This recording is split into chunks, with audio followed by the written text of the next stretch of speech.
It is another corporate time with Tom and Dan. I am Dan. I'm Tom. Samantha, our producer's here. Hello, Sam. How are you? I'm good. Moving into your house. How's it going? Yeah, it's going. Absolutely love your hair. Thank you. It looks really, really good. There's a particular wrestler. I was actually watching her last night named Asuka.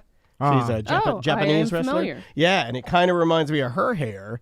And I think she's pretty darn amazing. But anyway, you know what time it is, buddy. It is about that time to do some of this right here. Yeah. Nerds. Yeah. Nerds. Yeah. Nerds. Jock, nerd, jock, nerd. Yeah. It is Nerd Jock with EJ. How you doing, EJ? Good. How was your Memorial Day weekend? It was pretty chill. Daniel and his wife and daughter came over on Sunday. Had like a little pool. Yeah, thanks for doing barbecue. And then that's about it. That was Were there nothing bikinos else. Nah, involved? not really. Now our wives more one piece mom. Yeah. With the skirt, the granny skirt? Yeah, my wife wears a swim cap. Oh. And then she wears a one piece with the lace around her butt. Yeah. And then she wears those gloves that boogie boarders wear with the what do you call Webbing. it? The webbing. And then she wears flippers on her feet. Yeah. And a butt plug. Just for fun. Yep. Flotation device. I don't know. Like, I know that a lot of women, as they get older, Oh, careful, mansplaining alert. gravitate towards the one piece. No, don't. It holds everything in. It's Yeah. like, I'd like them to go like. yeah. Thong bikini. Yeah. String Like, bikini. yeah. Look up the Slingshot, brand. Look Borat. up the brand Wicked Weasel bikinis. Yeah. Tom and I spent a lot when we were trying to quit our jobs. We spent a lot of time on Wicked Weasel. It's less of a bikini and more of an eye patch that goes inside. Now I know that they don't want to wear that, especially Nobody wants to wear it. I don't even think girls that look good in it want to wear that. It can't be Ooh, they have comfortable. mesh bikinis, which Yeah. why wear anything? Yeah, right? they have saran wrap bikinis. Wow. If my wife wanted to go that route, I would fully support it. But what do you do with it afterwards? I feel like when you're wearing a Wicked Weasel bikini. If your order is over $200 US, you get 3 deluxe face masks for free. Whoa, which are also the bottoms. They're tiny. They're tiny. Tiny face mask. you have to- It goes between your middle tooth. Yeah. And you're like, God, this is doing nothing. It's a tooth thong. It's a tooth eye patch. We should do thong, dude. Yes. Thong face masks as a joke. So everyone will hate us. You're not taking it seriously, Yeah. Karen. You're not taking it seriously, Karen. Sorry, AJ. That's fine. What do you want to do first, sports or nerd? Let's do the sports stuff. I saw some good stuff this weekend. Did you guys watch the match? Yes, Dude, did you see the shot? I was Dude, texting you during the shot. amazing. Brady's? Yeah. Yeah. I saw. Please tell me you watched it live. My whole didn't, family screamed. And look, we're not the biggest Tom Brady disassembled my beloved Atlanta Falcons, but man, I was so happy for him because Sean Payton was running his mouth on Twitter, and he's like, I hate Sean Payton, and he was like, oh, I love this Tom Brady, if this is what we're going to get. And then Tom was like, zing, kadonk. Yeah, well, he hit one good shot. The rest That's was it. garbage. Yeah, the rest was garbage. Hey, The rest one of the good game. shot. Barkley was giving him so much crap the whole match. I'm Team I'll give you Brady 50 now. $50,000 if you could put it on the green, and he couldn't even keep it on the fairway. My Yeah, favorite, yeah. at one point, Tom and I were just swimming, and all we heard was just, oh, Brady, that's terrible. You're just hearing that the whole time. Yeah. And It was great TV. it was good. Yeah. I enjoyed it a lot. And I know there's people out there that want to hate on it, this, that, and the other. I had a blast watching it. You know, it was like we had it on in the background. Yeah. The drinks were flowing. Tom's grilling up some sausages. It was a great day. Yeah. I would like if they did more of this novelty. Let's see some athletes play either, their own sport in a different way or a sport that like golf that they're all like do as a hobby. Dude, my idea is ripe. Decent. My idea is ripe right now. Crazy team. Remember my idea for taking all of the emotionally and just completely imbalanced players in the NFL, the ones that are just total head cases, and you put together this ragtag team of crazy people, and then you put them up against the best college team, and you uncensor it, and Yeah, they're yeah. yelling, and there's fights, was curse Mike word, crazy. I think they should start getting creative with stuff, and We're this and- close to getting Running Man, aren't and- we? yeah, We're just- this close to getting Basketball. because this is we're getting the post-apocalyptic, almost dystopian-styled sports that we've always made movies about them. Because I feel like, okay, EJ, do you watch golf normally? Not normally, no. It's usually like a rare occasion I'll catch it. Like if it's over here. See, I'll like watch it every once in a while. Like if the Masters are on, like you'll pop in to watch it. But I've never been. It's like NASCAR, like if the Daytona 500's Yeah. on, I'll pop in and check it out. in Why big not? events and stuff. But for the most part, I never really found, because I don't. Besides from charity tournaments, I don't play. So This does make me want to play though, because it looked like they're having Yeah. a lot of fun. what I like about this, like basically broadcast of golf, even though like you have the Tom Brady, Peyton Manning, and Peyton Woods Manning's a and- good golfer, by the way. Jeez Louise. Yeah. But I like the fact that they're gonna play bad and hit it off the course and stuff, because you don't see that Yeah. normally. Like normally when you're watching a televised golf event, they're all, for the most part, You hitting on could- the fairway. Yeah, in my opinion, They're playing conservative. You tell me what you think. In my opinion, you could tell when Tom Brady would shank one that he's not used to that, and he does not take even a charity golf tournament lightly. Like, he No. looks so uncomfortable when he would fail at something because he's not that guy. Yeah, he yeah. doesn't fail.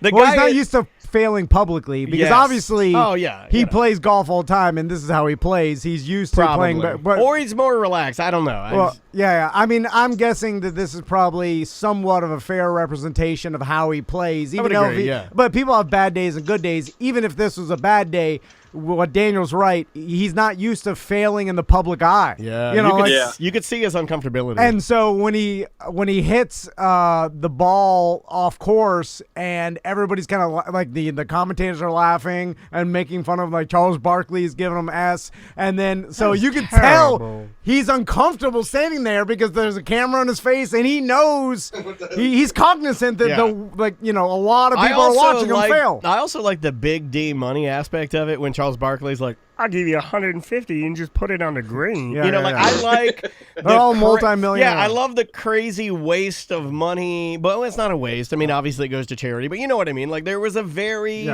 fun, kind of a weird vibe. Here's what I was thinking though as well. Like before, first of all, they all did this for charity, right? Yeah. But Different companies were popping in and giving money for things. I thought that was pretty neat. their time is donated to charity, but each individual player, like I know that they said like They were giving their own money, right? they were going to give their own money, but do you think they actually are giving their own money, or are they getting sponsors to give them money and then they give the money? For instance, because here's what I'm thinking. That's what we do with all of our events. Well, And because then we say it's our Oh, money. come on. so This Wait is a the minute. Tom Van Move scenario where he pays the mover scenario. no. Oh, what? No, I know what he means. Well, because they are cognizant that this is a televised event, that they're going to run commercials, and then Sure. there's like, even though Progressive is like donating this, TNT is making money from Progressive advertising. Right, Like the business is, anybody even donating money has to pay the network to even donate the money, because they're not all, like, the network is making money off advertising. So the players, all these guys, they're aware of the business. So I doubt that they're like, yeah, I'm going to go and also pay my own money to charity, and you guys, the network and someone's profiting. I'm not going to do that. I bet know? you it's a little bit of both. I bet you that somebody like a Tom Brady says, yeah, I'll do it. Oh, we've got Prudential. We've got, I don't know. We've got Liberty. We've got Allstate. Allstate. Geico. Yeah, we've got Geico. McDonald's is on board. 7-Eleven. Okay, there's The our General's bank. there. I'll give $15K of my own dough, and then everybody else is picking up everything else. See, I doubt they even. Well, maybe. Yeah, I mean, they do as a gesture. There's no Yeah. way they don't Yeah. put a dime of their own money in that. It's just, if I was them, I would be like, well, this is not 100% like the network. There's people Yeah. profiting off of this. Yeah. So why am It's an event. No, I know. Yeah, Yeah. it's an event. But- It's not just a guy playing golf and giving money. Yeah. So if I was them, and I venture to guess that they are going to be like, well, I'm not going to go donate my own time and money all for charity for this corporation, these networks to make a bunch of money. Yeah. You know what I'm saying? So maybe you pay me and I'll donate my pay to charity. I don't know. Yeah, I looked at them like they know that someone's It's making. a very cynical look on charity. Well, not. It's not. No. I think he's trying to be realistic about it, but I think they put I know it's realistic, but at the same time, like most people, that's what you look into. You say that they're not really giving money; they're doing it to make money. Well, not them, but I'm saying the network. Not the players. I'm talking about the company. You also got to understand where Tom and I come from as far as the origins of our charity work started in it's a charity. What we're doing is charity, but at the same time, the company needs to make money. When we were working for larger companies, that's just how it worked. Now that we're a smaller company, we can do things that are full on 100% charity, time, and money. So, yeah, it's different, but I think he's right. I did enjoy it, and I think they should do more of this, and they come up with creative entertainment during this time that they can pull off, and I'll watch our favorite sports stars do stuff like this all the time, especially if you could hear them talk and the personalities. Although I do want it uncensored, and I do want it on a network that can run it uncensored, or maybe just the internet. it does show you that like Tom Brady's personality is kind of a why wouldn't it be? He's not a life of the party Tom. He's just the best quarterback there ever was. All business. I'm competitive. That's all I At one point, his diss to Charles Barkley was, "Shut up, Charles." Yeah. All right. Suck on that, Charles. Yeah. Said. Football That's the nerd. worst Football nerd. Why not have Tom Brady has access to anybody he wants. Have Dave Chappelle walk with you. And, or just his caddy. Oh, man. yeah, and just disassemble people. just have a professional comedian write some insults to have in your pocket, and just when you're walking to your ball, what's his name? Check it out. If Don Rickles was still alive, that'd be perfect. No, the guy. Cheat. No, who's the guy that everybody was? He goes in so hard on roasts. Jeff Ross. No, Ross is great.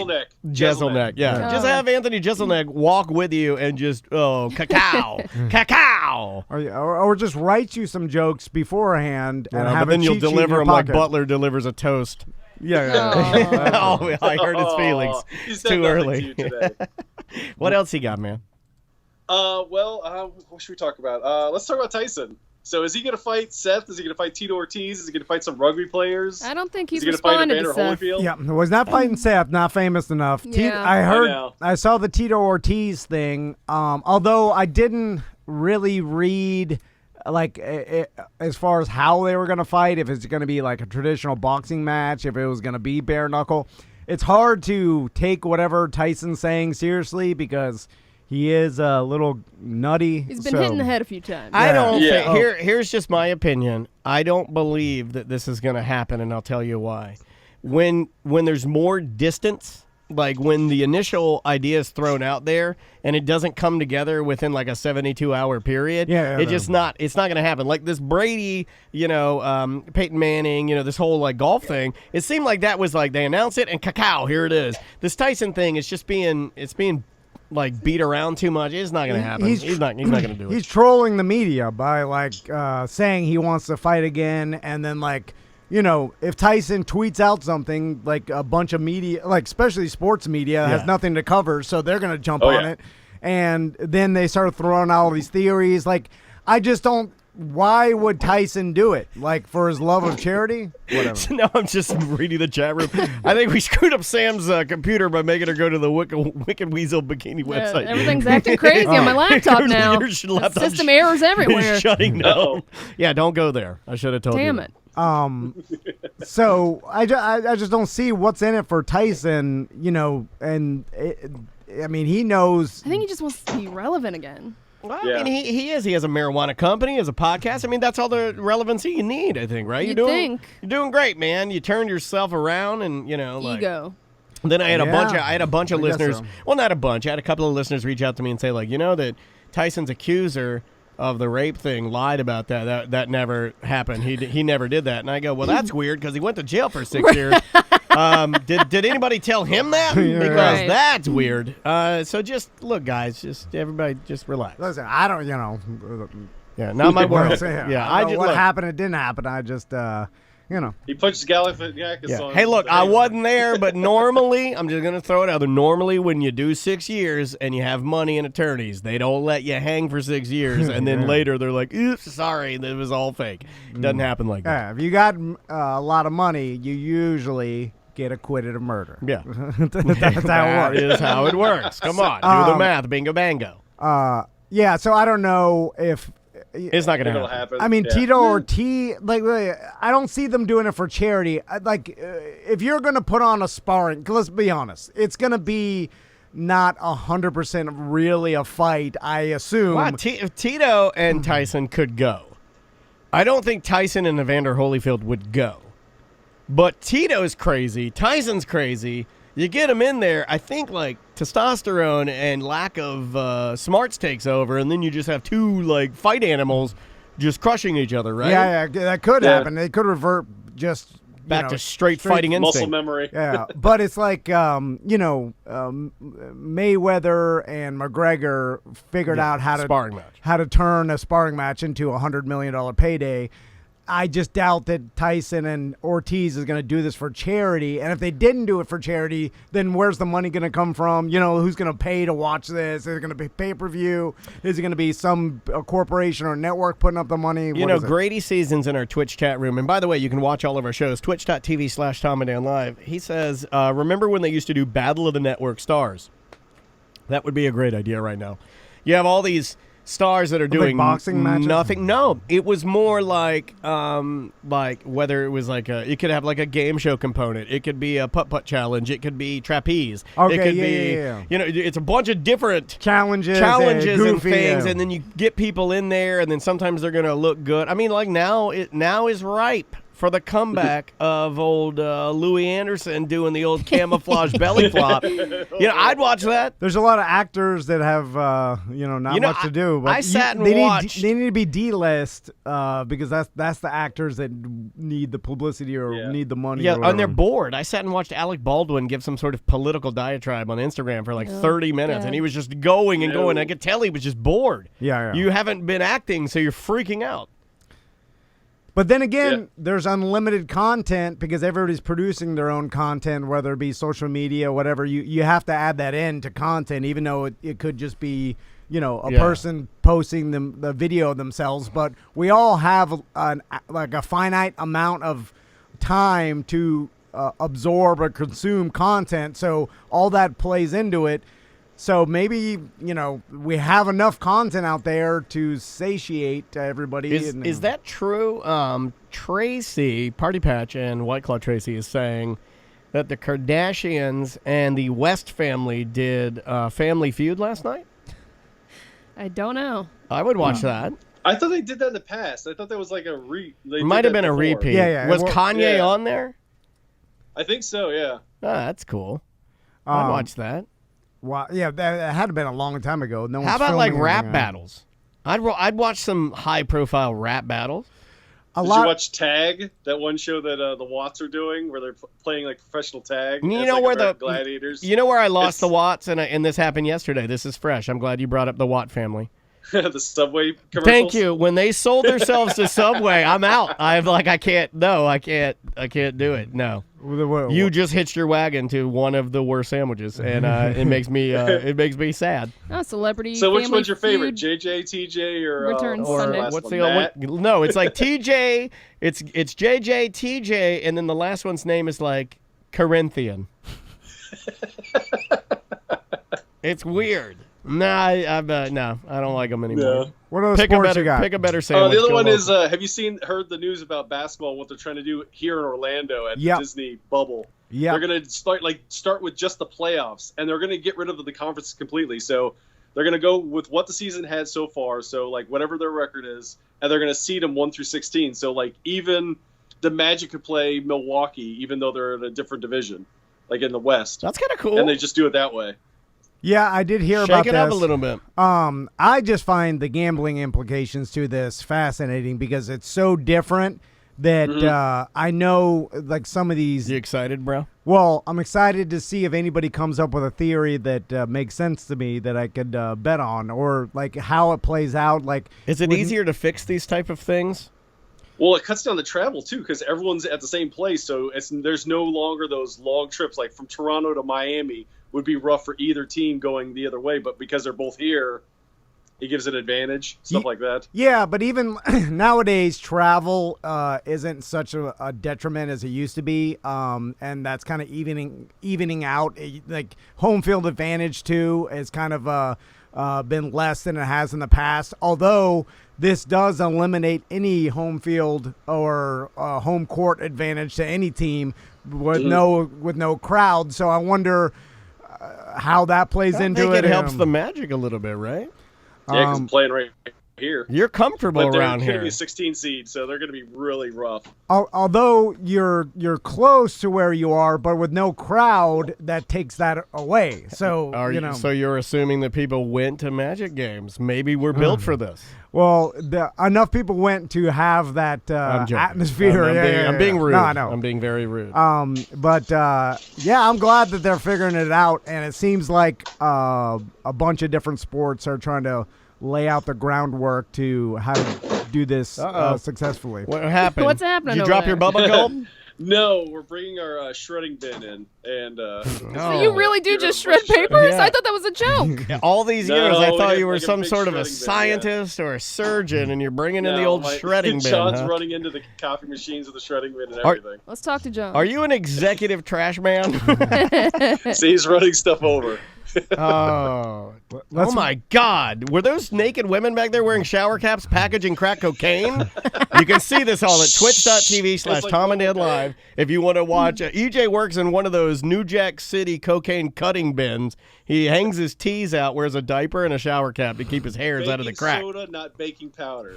Yeah, there you go. What do we got for nerd?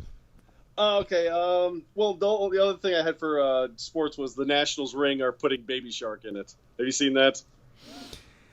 I heard the story. Ridiculous. Explain it to Yeah, me. it's cute. Yeah. Well, one of the batters used to come up to the song Baby Shark when he came to bat, and so they put it on the inside of the ring. Like it's not on the outside; it's on like where you put the ring in. So it's engraved on the inner part of the ring. I think that's cool. All right. Yeah, I like it because it's not really gaudy or shows up on the ring. Well, It reminds rings are already me of gaudy as it is. it reminds me of the original Orlando City MLS jerseys, where if you flipped it inside out, the old logo was printed where the new logo is.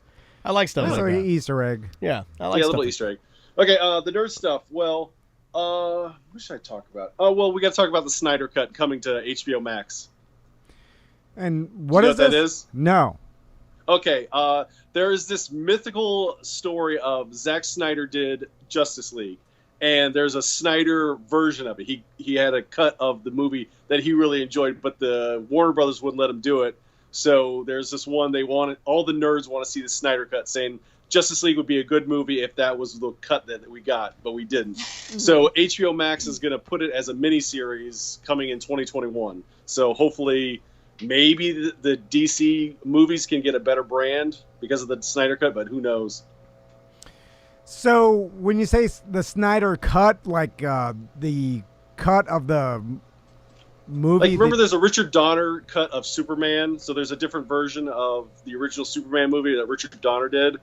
This is like Zack Snyder's version of Justice League. okay.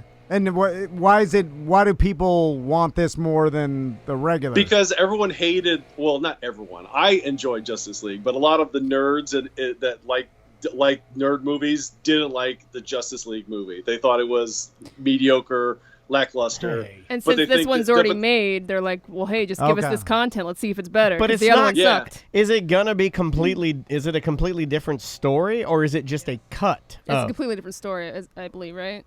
Yeah, I think they're going to add Darkseid in instead of what was the guy's? It's kind of like if you watched The Dark Knight and Joker in that, and then you watch the Joker. It's like the same, technically the same character, but not really. yeah, You know what I yeah, mean? the Yeah. different, yeah. Kind of Different like the version. Suicide Squad, the cartoon movie versus the movie that came out with Yeah. Will Smith and Margot Robbie. Got Kinda it. like that. I mean, Okay. I'd watch it. I mean, why not? I mean, I don't Yeah, ever it complain. makes me want to get HBO Max, but I'll wait till 2021 to see if it comes out, if it's any good. Yeah, HBO Max, I've been seeing a ton of commercials, and I don't typically watch commercials, but they're popping up on any stream I Yeah. have.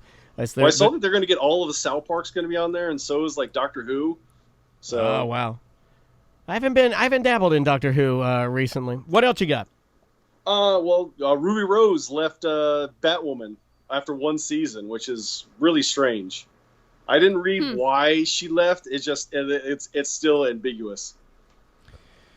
So Ruby Rose, attractive actress? Yeah. Yeah, she was playing Batwoman on the CW television live action show. Huh. Maybe she just didn't dig it. I didn't even know this was a show. As it goes back to there's 10 billion shows that you don't even know half of or 3/4 of them. Didn't even know there was a was it Batwoman? You know, my favorite is like when people. Yeah. This is a bad I example. don't even know where to find CW. Yeah. Oh, I don't know what that is. That's I regular didn't even know the TV. thing. Is that so Raven still on? That wasn't okay. Oh my god! That's actually having that. I think that's getting a reboot. I thought right? you knew Are that. they No, putting it she's on got. Netflix or She's something got like a that, new. No, she's got a new show on the Disney Channel. It's like the Raven House or something like that. Something like that, yeah. You've got your Charmed shirt on today. I'm It- surprised you. Charmed. That was an old Which CW. chart Yeah. do you like? Do you watch the Shannon Doherty one or the one with Rose McGowan? Doherty. I'm a dirty. Yeah. Dirty Doherty. Yeah. I'm a dirty Doherty. She's. I'll give me some dirty Doherty. That's hard to say. Say it, is. Tom. Say it. Dirty Doherty. Yeah, he Hey, does it she better, got it right. You did. better than I did. Dirty Doherty. Oh, that's hard. Yeah. God. My God, there's an old person in here. Everybody, put your mask on. Oh, put your mask on. Jeez, 6 Louise. feet. I wonder what it doesn't say. It just says she made the decision to leave. It's really ambiguous. That's why I was looking. Like I couldn't find anything when I was looking up the story. The other one I have is Good, Bad, and the Undead is a movie coming out with Peter Dinklage and Jason Momoa. Have you guys heard anything about this yet? Is it a Western starring like Aquaman and Tyrion Lannister? It has that, but it's not a Western. It's actually a Van Helsing kind of thing where they're kind of doing like Midnight Run and they're kind of like con men. Like Jason Momoa plays a vampire that promises not to kill anymore, and Peter Dinklage plays Van Helsing, and they go to town and pretend to kill him to get rid of him. And it's kind of like a con man job. Oh, I like that. Okay, so Peter Dinklage is like the brains He's of the Van operation. Helsing. Yeah. Yeah. And Abraham, he's little Van Helsing, and he comes in. I'm allowed to say that because I'm small. Ah. And he comes to town, and then they're all in on it. So it's almost like white man can't jump, vampire with a little person. Yeah. Yeah. And it's Oh, I'm into that. I kind of want to see it. I'm excited about it. And I like both. Especially anything Peter Dinklage is in. Look, as far as star power goes, I don't think you can find two people that like overall everybody seems to like yeah. than those two guys. That could be the next Jackie Chan, Chris Tucker like combo. Also, how often What a horrible analogy. do you remember? Or Shanghai Nights. Yeah. Do you remember like back when they used to do like 2020 investigations on like or local news investigations on like corrupt mechanics or whatever? They still do that. And they, Oh, yeah. they still do it. Maybe it's because I don't watch local news anymore or Right. whatever, so I don't see it. But they put the hidden camera and they'll show the mechanic like cutting your Sure. belt, Yeah. and then you'll be like, "Hey, here's the problem with your belt." Yeah. And Someone cut your belt. and so I assume with that used to or still goes on in all industry, and even like the pest control industry. I wonder if there's corrupt pest control people that like go in your attic and have like the dead rat in their There's box. corrupt people in every And business. they're like, here's a rat, and they'll be like, you're like, you gotta Yeah. go, don't, you know what I'm saying? Like Yeah. that happens, They right? absolutely do that. And I guess you just Yeah. never, I never. You hear, want they're 100% in this town. There is somebody that does that. Yeah. That, Yeah. And then they That's just a good idea. You go in there, you got a Ziploc bag full of roaches in your pocket, Yeah, and just come down. and you're like, "Here." wow, they're swarm crazy. Yeah, and then people panic, and then they're like, "I'll pay whatever." And Whatever then- takes. Yeah. I mean, you could Yeah. essentially. How would they even know that was like? If Well, you, you'd have to do it nude or strip search the person, or, right? They know what they're carrying like on if them. If like here, we use Burn Pest Control. They're a great company. Yep. What is their tagline, Samantha? Sam. Oh, for me, it's burn them pests. Yeah. Yeah. Listen, listen to Semantics. They Search are wherever podcasts. They are found. honest and great people. And family owned. But I'm sure that like say if it was Tom Van's Pest Control, I would just. I would not hire you. I I'm would- burned for life, bro. Like, I'm not doing that. Every house I go, I bring a small mouse that's dead that I or maybe Oh, I. is it me in a mouse costume? God damn it. I'm like, all right, we're Now doing you're it's like the involved. reverse of the Momoa and Peter Dinklage. I'm Momoa, but I'm Minnie Mouse. It's like in Scare Tactics when they always hired that real little. It's like a little Vern person, Troyer yeah. little no, person. he was smaller than Vern, Yeah, I think. yeah. He was the He was always size. underneath the sink. Yeah, area. he was the size of J.J. Watt's tuna sub from Subway. Like little. But if I just go up in the attic and bring down a mouse, I'm like, here's your problem. Like, how would anybody ever know that that wasn't the case? the answer is they would not. Yeah, 100%. And of right the now, time. I'm going back in my mind. Remember when I had the rat infestation at my other house? I'm thinking, well, I never went up there. You're making me mad, bro. I mean, I guess you'll know if you have rats, but I mean, if you bring Rubber down rat.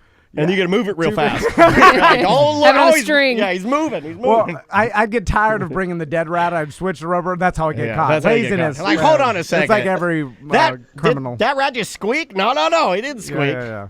That dog's Anyway, got- Well, the other things I have is we got the SNES Classic this weekend. That was our present to ourselves that we got from my sister-in-law. Did you guys ever play that with the?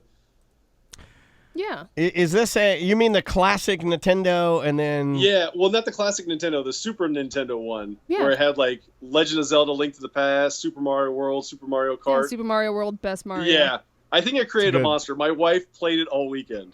really. Yeah, I could see that. Yeah. Kind of happened with me in Animal Crossing with Andrea. You know, like she's all like she'll play like now she'll just play by herself if she just needs some downtime. Me and May will go like ride bikes and then Andrea will just game. So yeah, it's nice. Yeah, I went to do community day at Lake Eola and came back 4 hours later, and she was still playing. Yeah. With my kids, though. It's but my addicting. kids really enjoy it. Like, my daughter's actually pretty good at Street Fighter 2. Yeah, Really? it's weird what little Yeah, kids she's are. 4 years old. She's Yeah. pretty good. She was beating my son. He was getting so mad. Well, anything else, brother? The other thing is, I went down a YouTube hole and watched some speed races where they do video games and they beat them in like 12 minutes. Have you ever seen that? Yeah, there. What was the one? The one that really like kind of got it on my radar was I think Super Mario, the original Super The Mario first one, Brothers. right? Yeah, and just watching a guy just rip through it in like I don't know. I'm probably 100% wrong on this, but like I want to say he ripped through it in like 2 minutes. He's Yeah, if just you do flying. warp- From beginning to Because the there's end. different rules for them. Like if you can do glitches in some of them major glitches, and then others you have to do progression. And I just went down a YouTube hole and watched like so many like Metroid, Punch Out, like old Nintendo games like Castlevania, and it was fun to watch. That's what I was doing this weekend. And the guys that do this, they've just played it so many times that they know. Oh, the one guy did like 40,000 attempts on what was it? Was on Castlevania, and he finally did the best time ever at like 11 minutes. Oh my god. And I did the math. He spent a year exactly playing the game to get that perfect attempt. I mean, there's somebody that's good at everything. I was doing some home like work yesterday and watched a video of a guy whose claim to fame is he's the best at pulling nails out of wood, concrete, whatever, when the heads of them have been sheared off. No, He's the right. best at it. He's like Oof. Dr. Nails. There's somebody good at everything, Yeah, man. everybody Yeah. needs a lane. You know, I was about to scream, "You wasted your life," but someone's got to wait. You know, Yeah. someone's got to do No, it. I mean, there's somebody It's- good at everything. It's all. I mean, eventually, when the sun blows up, no one will. Yeah. It'll all be. Remember, yeah. Well, on that note, come see me tomorrow, Wednesday at Lake Eola. I'll be doing the Reshiram raids around Lake Eola. The Weather In Wound Pokemon Go. Wades. What is the Reshiram? Reshiram. It's a fire type and dragon type Pokemon that's coming to raids tomorrow. Oh, God. Well, today at I'm a 5, fire type, but I identify as a water type. I hope Lake Eola bum coughs on you. Oh my god. Jesus, that's a death Why threat. would you Well, I didn't say say that? gives him COVID. I just said coughs on you. He Yeah. probably doesn't. I mean, have- the Doesn't need to likelihood be of- COVID. the likelihood of that happening is very high. Yeah, I'm it just. is. I'm just Yeah. saying. I hope he coughs. on Those you. guys are cough crazy. I There's the wanted people that. walk around like people are playing Pokemon Go still. I'm like, yes, there's things that are happening that you're still not aware of. Oh yeah. Yeah. All right, EJ. Even the bums though, they look at you. They're like, oh, "Look at that nerd." I'm so glad I got nothing to eat. All right, I'll see you guys next Tuesday. Yes, sir. We'll see you then. That is our good friend EJ. You used to be able to find him doing comedy. You can't do that now because guess what? Everything has been canceled. We'll take a break. We'll come back with more A Corporate Time with Tom and Dan right after this. Welcome to A Corporate Time with Tom and Dan. I'm Tom. I am Dan. Hey there, Sam. Sam, our Hey. producer here. How is the move going? Because a lot of you guys don't know, but Sam bought a house. Yeah, it's going great. Everything's now at the house. Painting is done. Nice. And now it's just reorganizing everything. Yeah, basically. that's a never-ending process. I did a yeah. bunch of that over the weekend myself. How about you, TC? The Never-ending battle of organization at the house. Yeah, we're redoing the boys' rooms right now, so we're getting carpet next Monday from At Home Floor Store. Nice. So we're ripping out. Here's the thing: when we first moved in, we did like the kids' baseboards and crown molding and stuff like that. And I remember how much of a pain in the ass it is.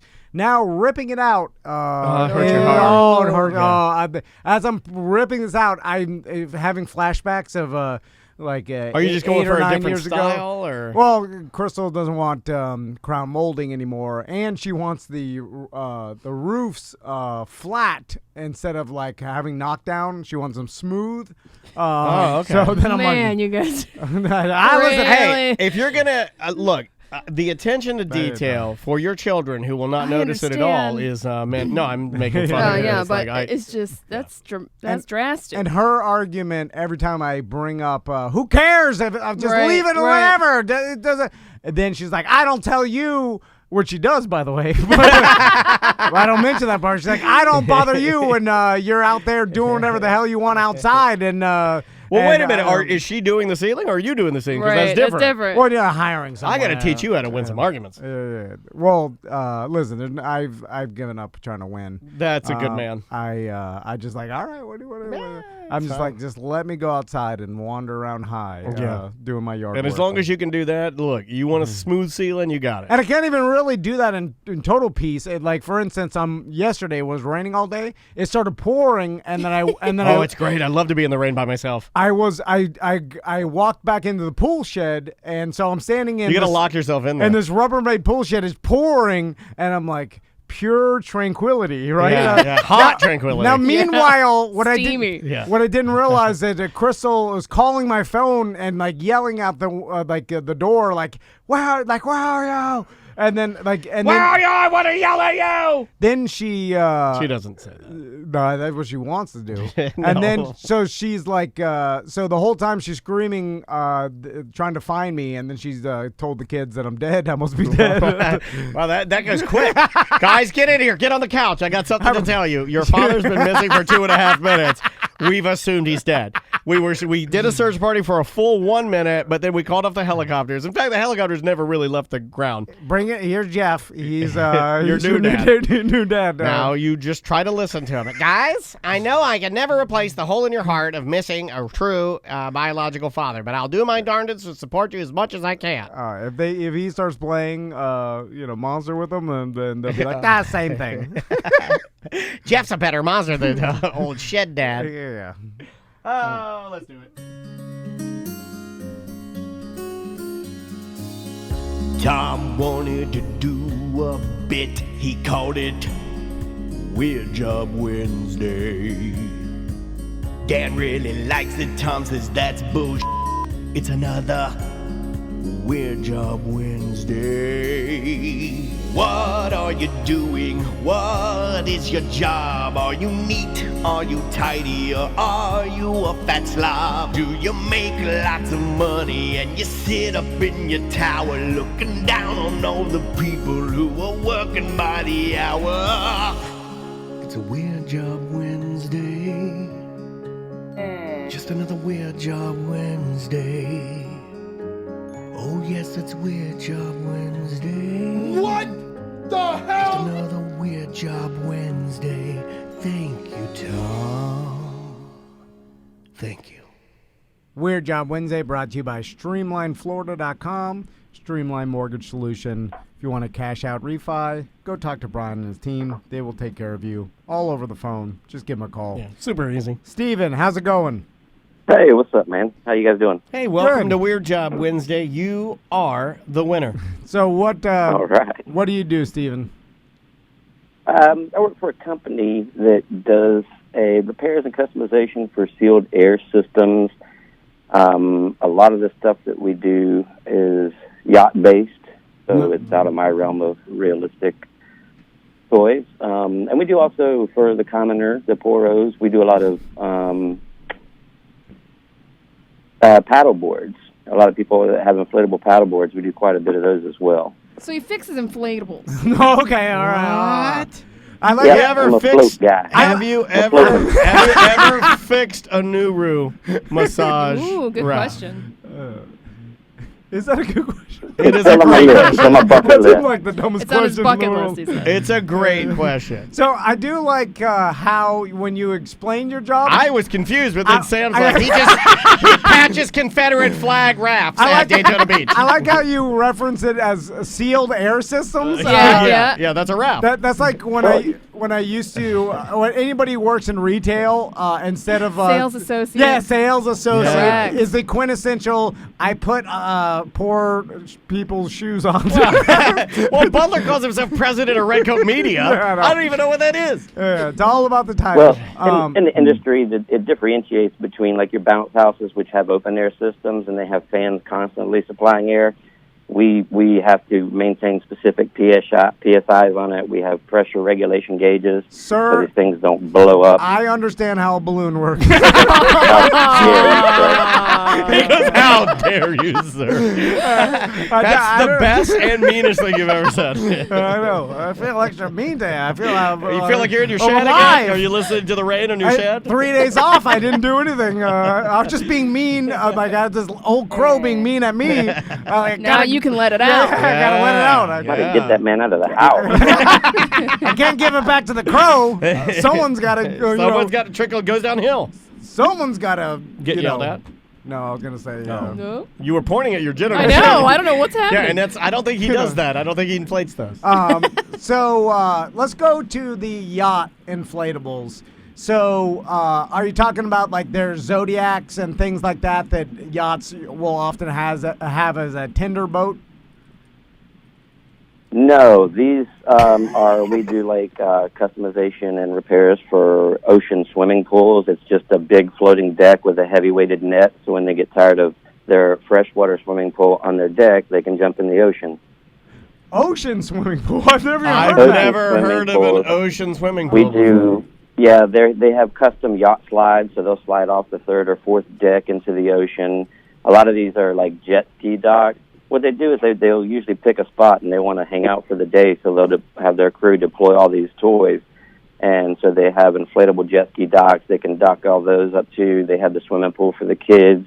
We have Aquabanas, which is a cabana deck system that adults can sit around and have Let's a get one of those. Pause I'm for looking at just the 1 inflatable ocean pool, which, by the way, rich people, it's just the ocean. Yeah, that's just the ocean with a What? barrier Yeah, around yeah, it. yeah. It's just an ocean with a big square inflatable raft that technically. Let's get that to cover EJ's pool. Is there any net or anything in it, or is it just a In giant? the swimming pool, there is, yeah. It's a heavy weighted net. They're usually about 6 to 8 foot deep, probably. So it'll keep most of the big critters out, give you a little bit of peace of mind. Okay. All right. Can a shark bite through that net? No, I mean they're not gonna bite the net. It'll be fine. Look, I'm not a medic here, okay? I just repair the things. Gotcha. Although, I mean, if you go swimming in the ocean, the likelihood of anything getting you is so rare. It doesn't even matter. So the net is stupid. But anyway, this is pretty fascinating. Now, Aqua Glide Ocean Pool. are you just putting patches on holes, or like what else? What else has to be done to these things? Like some sort of general maintenance? Yeah, we do general maintenance. We do cleaning. A lot of times, some of the factory handles will come off. We have to repair those. We have to repair the inflation valves when the springs go bad. The salt water deteriorates the springs. Sure.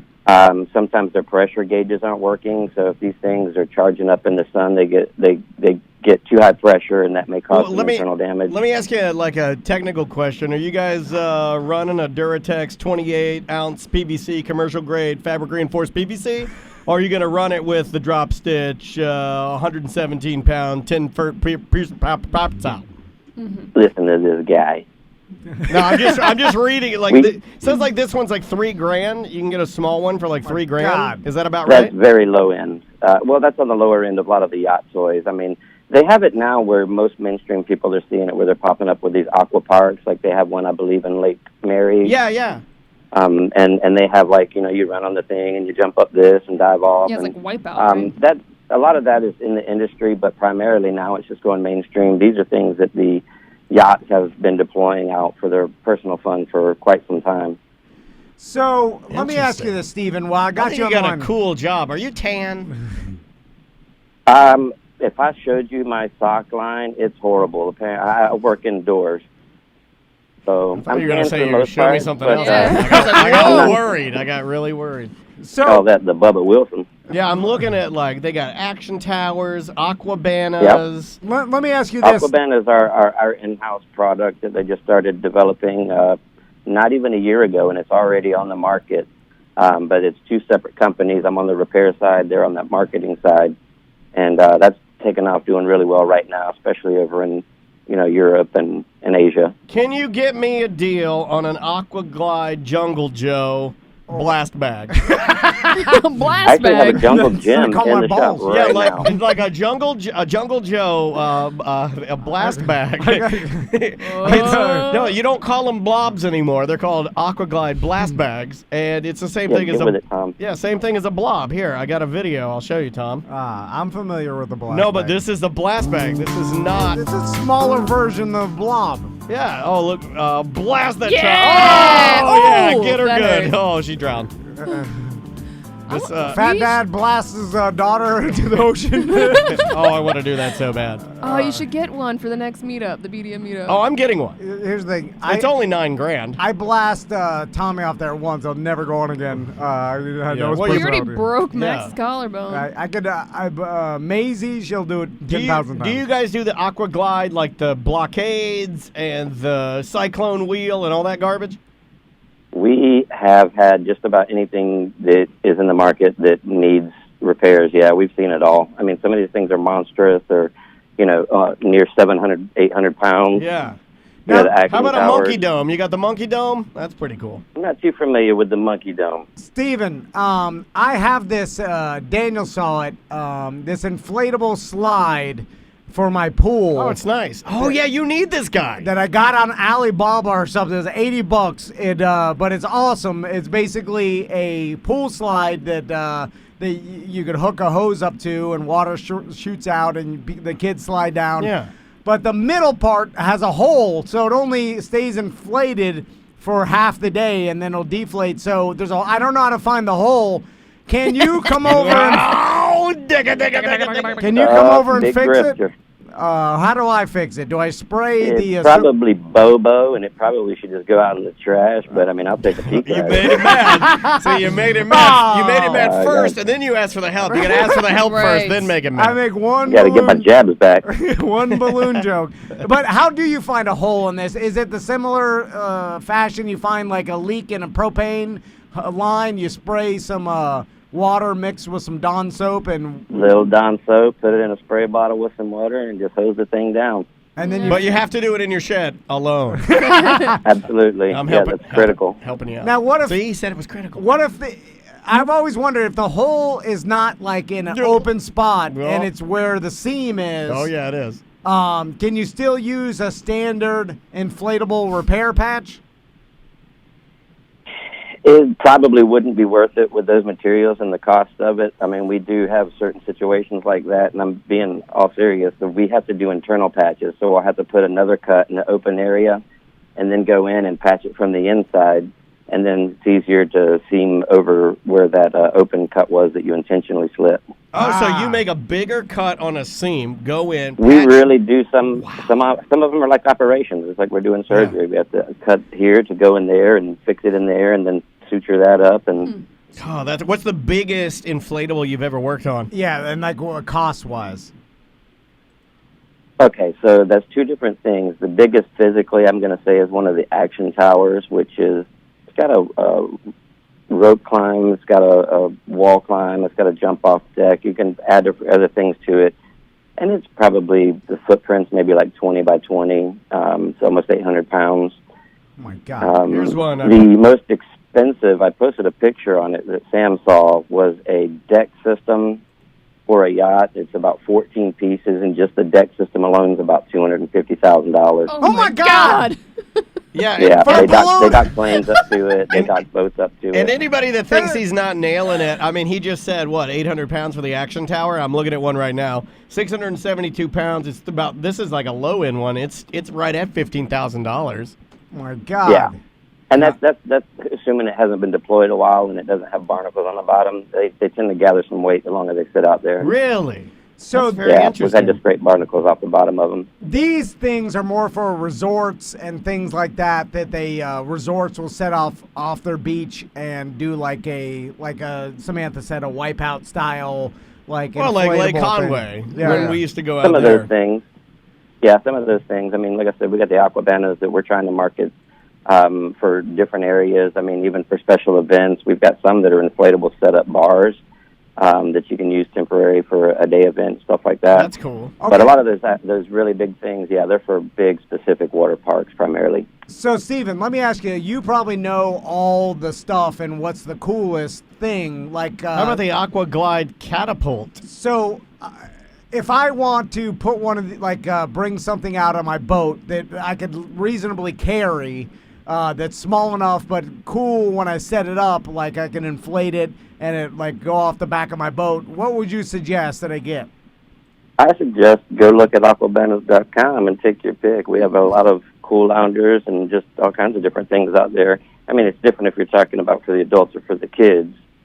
Yeah, for the kids. What website is this? And you have one that fell off the back of one of your trucks? Oh, the back of the fall off the back of the Yeah, Or- maybe Fell off the back maybe of the boat. somebody hit it with a forklift. All you got to Yeah. do is go in there, make a couple of incisions, a couple Yeah. patcharoos, and Or maybe you got a rich client. This is how I get a lot of my stuff where a BDM's like, hey, I got this gas heater this rich guy doesn't want. It's like only a year old. I'll install it at your house, $1,500. Deal! I got this gas grill that's got one scrape on it. Got It isn't- deal!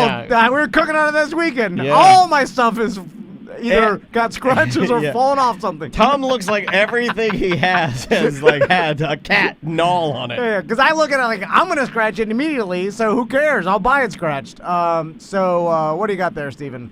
I for could me? probably get you a deal on about an 80-foot, 200-pound slide. I like Assuming you that. got the Yeah, yacht to that's hang it off convenient. of. Yeah, lugging around the old 200-pound slide. Is that for my backyard, or what are we talking about? Just throw it off the back of the roof. Nobody cares. Okay. Do you also work on like inflatables for like parties, or you just work on like Aqua inflatables. Yeah, aqua stuff. Well, primarily the stuff that we deal with is higher end PVC, and that's what we typically repair. And like I said, like paddle boards.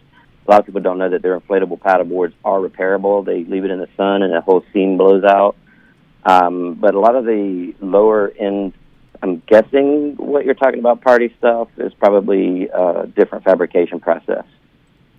Is there only can you patch something a limited amount of times? Like after 5 patches, is it like, oh no, it's too far compromised, or can you patch something unlimited Well, then it times? just becomes one giant patch. yeah. Well, I get where you're going with this, Tom, but a professional would quit putting Band-Aids on the same wound. Just take that Band-Aid off and put a fresh one on. What do you mean?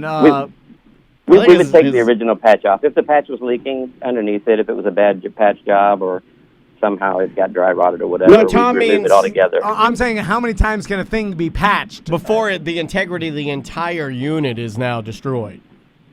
I think for the life of the PVC, if the PVC dry rotted, then it won't really hold glue. But other than that, it doesn't matter. Yeah.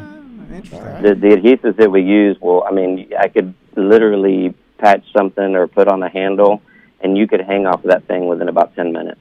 That's Huh. crazy. Steven, Is that dangerous, though, if you get that on your skin or anything like that? Could it No. It's all over I get it all over every day. It's fine. Just Good. goes right off like Elmer's. That's crazy. I like your job, Steven, because I do too. It sounds fun. every day it seems like it's like you get a different call, you go to a different place, 100%. you work on Different challenge. Yeah, Well, yeah. this So one's I don't do field. I haven't done many field repairs. I've only done one, and exciting as it is, it was in Lake Wales. But one of the other technicians I work with, he's had to go to Italy. They've had to go to Greece. They had to go. I mean, they're going all over because it's a lot cheaper to ship a person. It's And crazy. It's a lot cheaper to. Yeah, these things are 800 pounds. It costs them thousands of dollars to send it to us. So instead, they'll just pay one of our guys to go out there. I think this is the hiding in the pool shed, your wife's calling your phone styled job that you want. It's like, because like normally when you're patching things, is it you just working alone? Because I like those kind of jobs. For the most time, it is, and that's why I really like it. It's not. I don't have to work by the hour because I'm not dealing with clients. I know what's in my shop, when it has to be done. Gotcha. If I want to go in at 3 p.m., that's fine. If I want to go at 5 a.m., that's fine. Just it get it doesn't matter. done. Yeah, just get it done. Exactly. Yeah, I love those Yep. type of jobs, man. Love it. What's the Love best it. product to spray on a moldy inflatable? I got Fire? all my inflatables are got little dots of mold everywhere because I didn't store them properly. Well, you you- know, everything. The Well, you worst usually type just of, go in your shed and pee all over them. Well, that just fold usually it all takes up. care of it. The urea is a good disinfectant, but I just add some bleach to some water and put some elbow grease into it. Yeah, the old bleach. So, Steven, Bleach is a wonderful thing. last question. This is the big boy. You know we're going to ask Yeah, you. go ahead. What What kind does of... he make? Yeah. Oh. You know. This guy, he's the- I know. You Yeah. called us, I think Steven. you can kiss your Aquabana Actually, goodbye. I called him. Oh, yeah, you're right. So, Tough to say, man. If you're out on a field repair and they fly you to another country and you got per diems or whatever and it's paid by the job, I'd say maybe hypothetically you can make a couple $100 a day, all right. say $300 to $500. I don't know. That's I don't good. do that. Well, that's now. What about you? Work for full time as You got doing what you do. benefits Like, what's your yearly I don't. salary? I own my own business, so this was kind of a side gig to me. You guys know me. I'm the one that's always doing the airbrush tattoos at the barbecues. Hey, right on. Yeah, that's me. So obviously my resorts have Wait been a shut down minute. because You've of only everything. selected fun jobs. You do airbrush Yeah, tattoo. he's got something, like, there is something to be said about he's got something right no matter what's happening, because every time I talk to him, he's happy. He does airbrush, like, tattoos either on, like, adults or children. You're brightening people's days. You're working on, like, inflatable fun toy. Like, yeah, it's good jobs. These are fun jobs. I like to enjoy what I do. That's for sure. Yeah, man. What do you, so what can you make yearly? Well, since it is a part-time gig for me, I mean, roughly I'd say that you can make anywhere from $15 to $30 an hour. Cool. Oh, extra dough. Yeah, that's nice. A decent wage for extra dough. So, Steven, do you kind of do a bunch of different jobs to kind of culminate into one full-time living?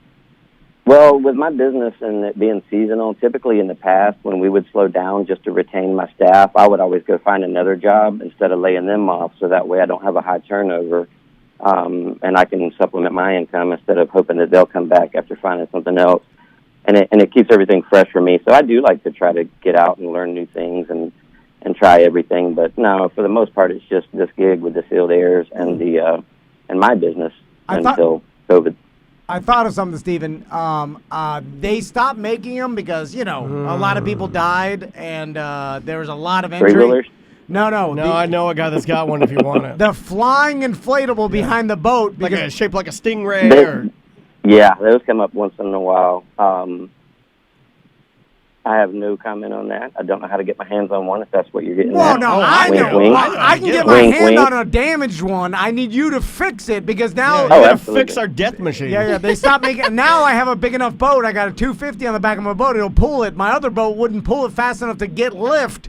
And I need like my old lady to go 50 miles an hour so I can get 30 feet. And then you can rock it into right into a deck.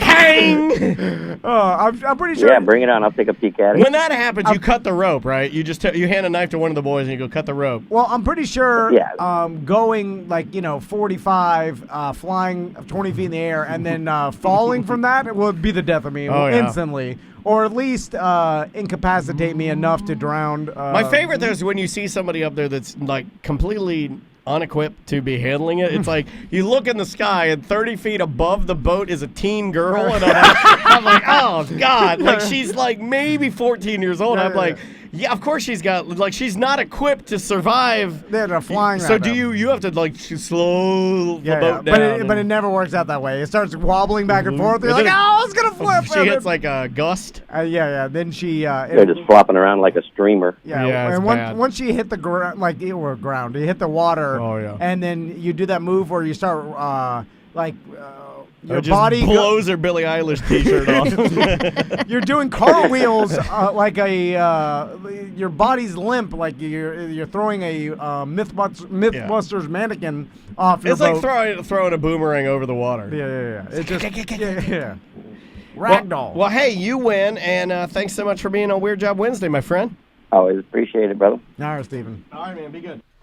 I like Steven. Yeah, I like him too. That's a fun job. Yeah. That's like something that, because we've always talked about, everybody knows what's going to be the lucrative job. We all know that. But the key is to find the job you're going to really enjoy. And it sounds like you could just tell by the way he's goofing around about it that it doesn't matter how many jokes we throw at him. He enjoys doing it. Like you see these like inflatables off of they're big in Cancun. I think a lot of the other countries that are not as litigious as us have a lot of this. Coco K has 5 million of these things. And so we've all seen them, and of course there's a company that just specializes in repairing them because you're right. These things could be upwards of 6 figures. I didn't even get into the commercial ones. I was getting the ones that you can buy for if you're rich. Like if you're Carrot Top and you live on the Butler chain, you go and you buy one of these for $22,000. That's nothing to you. Yeah. But then if you're, the Ritz-Carlton, whatever, Bahamas, you could get one that's in upwards of $100,000, $200,000. Dude, these ocean toys, like essentially they're toys, but they're like inflatable stuff. Mm-hmm. There's this one that's just a mat. It's like probably I would like to say 4 inches thick, and it's just a ocean mat that I've seen my brother-in-law and other rich guys, they hang off their boats, and people just hang on them, and then when you could step on them, they'll support an adult weight, but a little bit of water will get them, but it's just for like hanging out or whatever. And Crystal thought about, she's like, oh, we should buy one for the boat, like a smaller version, just to let the boys play on the back of it. And she looked it up, it's like, the cheapest one is like $450. Yeah, they're expensive. And I'm like, oh my God, it's just a mat, like a oversized yoga mat, but because it's for a luxury boat item or whatever the hell, they set the price at $450. $450. Well, I mean, and also, and that's a cheap small one. Like the bigger ones are like $800. And what are you gonna do with it? I mean, it's only gonna be one time. You're gonna be like, the boys had so much fun. Then 2 days later, it's got mildew dots all over because you just threw it out in the yard. It'd be. That's why I have a hard time becoming sentimental with any sort of item because I know I'll ruin it. Anything you give me, I'll ruin. I just never. It's not a bad thing though to not be attached to material items. Yeah, well, it's a bad thing to ruin everything you own. Bad thing when you have 2 kids. No, I know. I've never learned. You're gonna ruin them. I'm ruining them already. They're fine. Let's take a little break. Already ruined. When we come back, we'll I don't even know what day. Oh, it's Wednesday. That's right. Yeah. We'll figure something. We got out. some stuff. Yeah, we got some stuff. We'll be right back with more A Corporate Time with Tom and Dan. Welcome back to A Corporate Time with Tom and Dan. I'm Tom. I am Dan. If you have not done so, if you have not done so, I would be stoked if you would like and subscribe us on Twitch. That's where you can watch every single show we do, Monday through Friday. Even some gaming. Just head over to twitch.tv/Tom and Dan Live. And then I put up, about 24 hours later, I'll put up the replay on our YouTube channel. So you can watch all of us there in beautiful HD. Just search Tom and Dan Live in both places. Check it out. And I think you'll dig it. It's that time.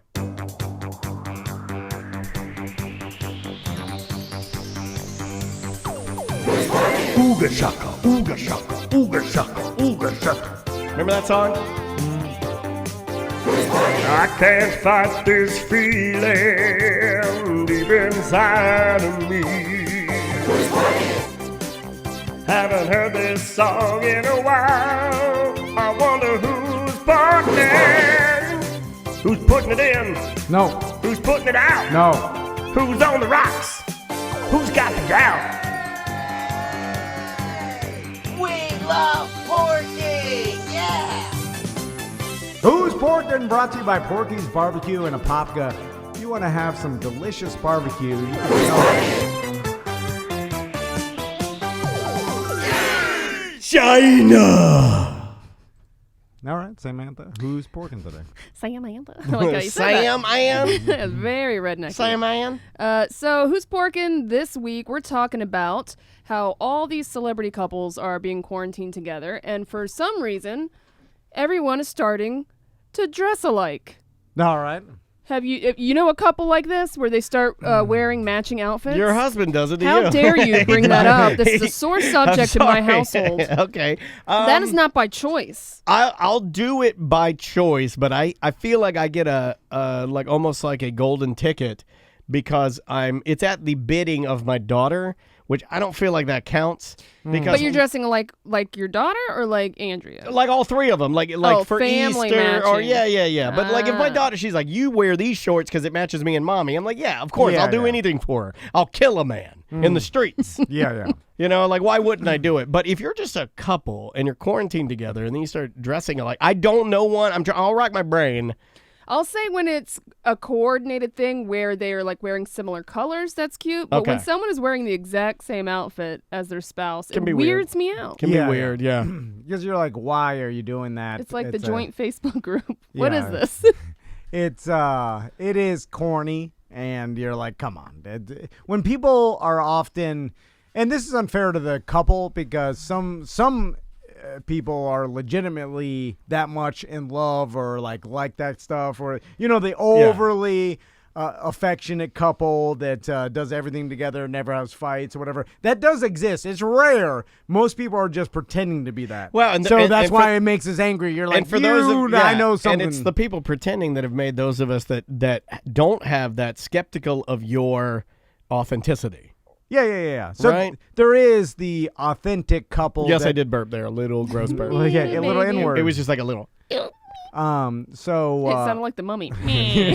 Oh, I can't get to him. Damn it. there are the couples that are that close that like to dress together like each other and like are each other's best friends and Well, over the and we're now all you're describing my relationship. no, you're not. You and Travis are not like, you're best friends and you're a good couple, but you're not so over the top that we're all disgusted by it. No, You know what I'm saying? there's Like, nothing gross about your relationship with your husband. Like I don't see you guys and the way you act. Plus, and I'm I've like, seen oh, you God. have normal fights, like the time he threw out the toaster.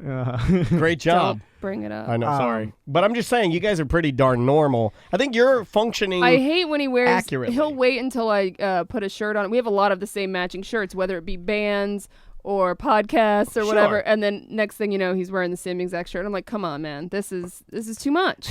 Yeah, when you're wearing. But he does- does it yeah. he does it as a joke to mess with me. That's a love Nah, joke. yeah, Yeah, he's screwing with you because he loves you. Yeah, I get it. So celebrities are now like some of them are like straight up matching, like exact. And then some others are just like, oh, we're wearing khaki shorts with a plaid shirt. Can you give me an example of a couple? Okay, so the first one that they talk about is Nick Jonas and Priyanka Chopra, and then Amal and George Clooney. They're like wearing similar outfits out together with their masks on, and they got matching a lot of people doing the matching mask thing.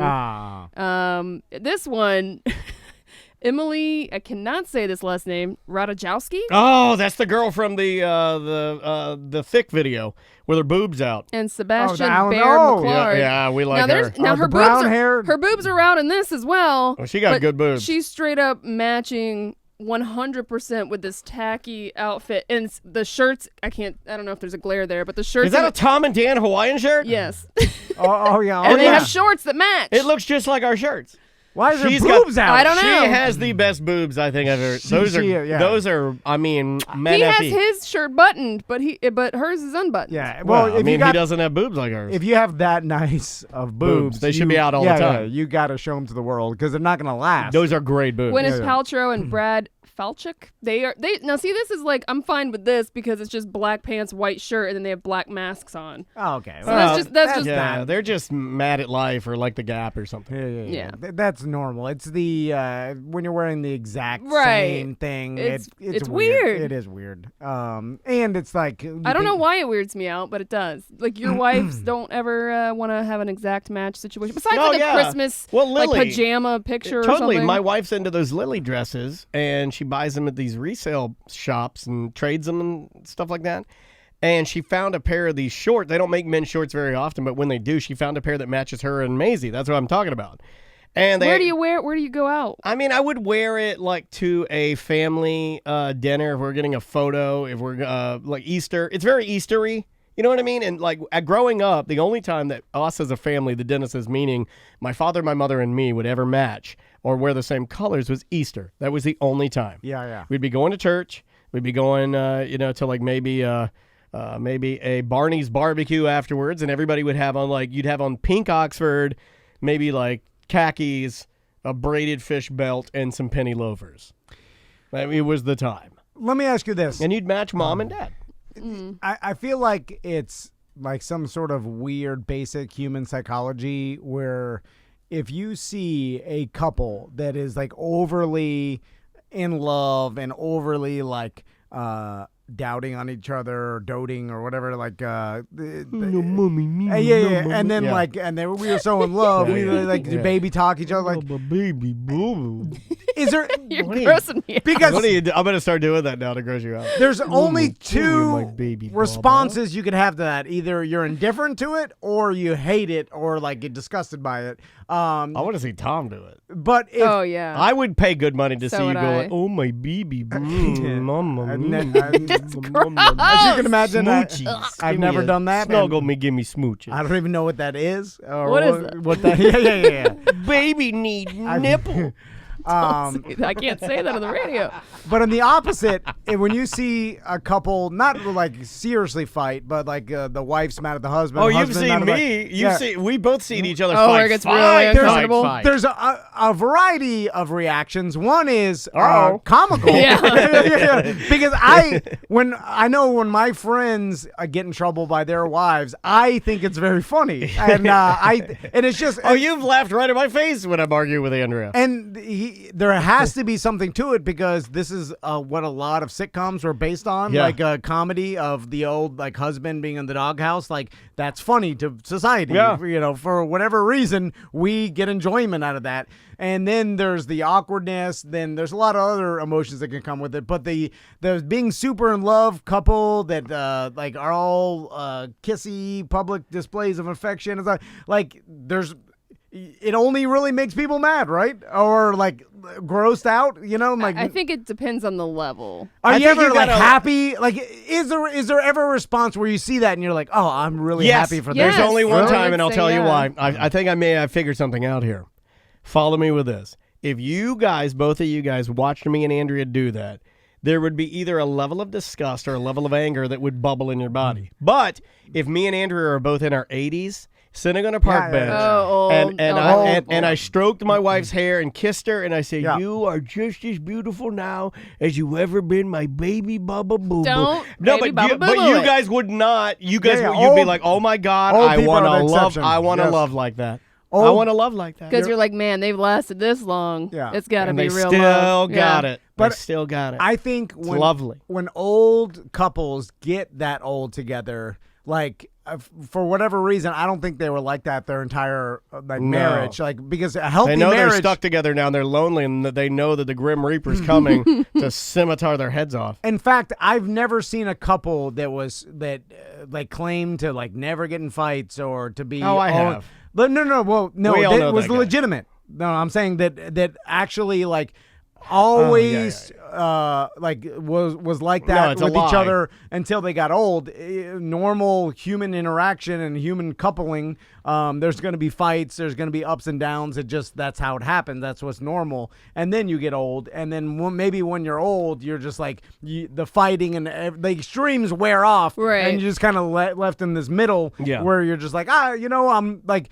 there's nowhere to go at this point. You're so old. You're like, well, Yeah. I might as well just, I can't start over because I'm old and disgusting. yeah. And I'm stuck in this. And you're all I have now, so I have to love you or I'm going to die alone, and that is scary. And you've been with this human for so long. Like, I can never imagine. Now I've known my wife and basically been with her for 20 years, right? So More than half of your adult life. Yeah. So she's had more influence on me than anybody else in the world. Like I've like That's why you hide in the pool shed. even my upbringing, I've noticed that my wife's had influence on me more than even my upbringing. Sure. And it makes sense. Like, how could you live with someone for so long? And then, and same thing with her. Like, I've influenced her and stuff. So I imagine in like 20 more years, we're going to be some weird version of like hybrid personalities between each other. Well, that's another thing that's kind of brought up in this whole thing of like some people, they're doing it for cutesy whatever stuff, but others are like, when you live with someone for so long, especially in quarantine, you're with them pretty much all day, every day, you kind of just start morphing into like the same person. Yeah, I can see that. But it has to be. I think that happens with some people. Now, there are people that are just complete opposites as a couple. Yeah. And if you live with someone, you pick up some of the stuff they do. Right. You do, like me and Daniel have done it with each other for working for so long. Catchphrases. Like, you guys are actually dressed like each other I know, today. yeah. That was just a We coincidence. do this a lot Yeah, by we do this a coincidence. lot. We dress a lot alike. It's weird. Well, how can it not be? You sit there and talk to a person every day, Monday through Friday, for hours upon hours, for years upon years. You're going to start absorbing certain things from the other person. If you're like really an astute listener to the program, as many shows as we do, especially Friday free shows, catchphrases, colloquialisms, whatever you want to call it, if you listen to how you and I talk, it doesn't matter who thought of it or where the origin came from. We will mix and match like little things that each other say. Like you'll say a word that I say a lot, and then I'll like say something that you say a lot, and it just happens. Yeah. You know, it's very, very odd. But anyway, going back to the super in love couple that if they're young, we're right. The younger they are, the more disgusting as society we find it. Yep. And when they're old, we're yeah. like, that's nice. Yeah. Like, you're right. When I see a super Like the Up couple. what is In that? the cartoon Up. That's who I thought of when I was Yeah. saying that. When you see an old man and a woman like out and they're like Holding hands and then the woman is helping the old man or vice versa, Right. and you're just like, oh, look at that. Oh, Well, like cute. Andrea's grandparents, like her Babcia and Jeju, they're I mean, obviously straight off the boat from Poland. They were so cute. Even little things that they would say that normally would be disgusting, like she would like pat his leg and say, just something very cute, like maybe you'll sleep in my bed tonight. Like, and normally you'd be like, oh, but no, when they do it, you're like, Right. look at them go. Okay. They just love each other. They're just Let me ask you this, so Daniel. sweet. So if we make it to that, right? Either Well, one of us, I chances won't. are- You're saying that to make me feel bad. I mean, chances are bad living won't accomplish It's this not going to dream. get. Wait, But good as dead. if we ever get to that age, can we maintain the comedy of knowing that the public sees us as a cute couple, and then us use that for comedy and be like, this bitch is driving me crazy? 100%. Because I feel like people would find that super funny if I'm mad at this old lady and I'm old. And I'm already sort of doing it. My wife and But daughter only are for really comedy. cute and really sweet, and then people are always like, "You always say it." You're like, "What are you doing with him? You're hard. You disgust me." Yeah. I mean, yeah. So- I definitely think we can do that. But when you just get- depends on if they stay with us or not. Which that I don't know about that. Will we change enough to not think that's funny anymore? I feel like we won't, though, because Maybe it's impossible for us to do it because we've already we're in this world of noticing that stuff. Part of the reason why it works and it looks so great when you see the two old people on a park bench loving each other, genuinely, like there's nothing that is 100% authentic, So, but they're not realizing what they're doing. Maybe if they did, then it would change the whole thing. Is that what you're saying? Oh yeah, or like, could we? Because I imagine Daniel. That's me. I was thinking about this the other day when you were at my house. I was like, I wonder if Daniel is going to be that old man that makes the inappropriate, horny jokes and stuff. Like, like once you get that age, or will you not do that? Because as you get older and older, you not politically, but you get a little more conservative and you like reserved. Reserved a little bit, you know. I mean, if you're just going on Although some old people just say whatever they're thinking. If you're Yeah. going on the Usually blueprint, racism. if you go on the blueprint, my dad was always like, because like when like I was having the most fun when we were just sitting around the bar just making jokes. Yeah. And that, like your pool is like designed to be like that. You know, Uh-huh. like you're sitting out there and you're just like cutting up. Will I be doing the same thing when I'm older? Is that the question? Because my dad did. Well, you have and he the never same personality. He never took it too far. Like there was certainly no racism or anything No, that yeah, would yeah. be like get him kicked out of the party. But he's yeah. saying funny things he's to make people laugh. Yeah, he was just doing him. So if you're just basing it on the experiment, it's gonna stay the same.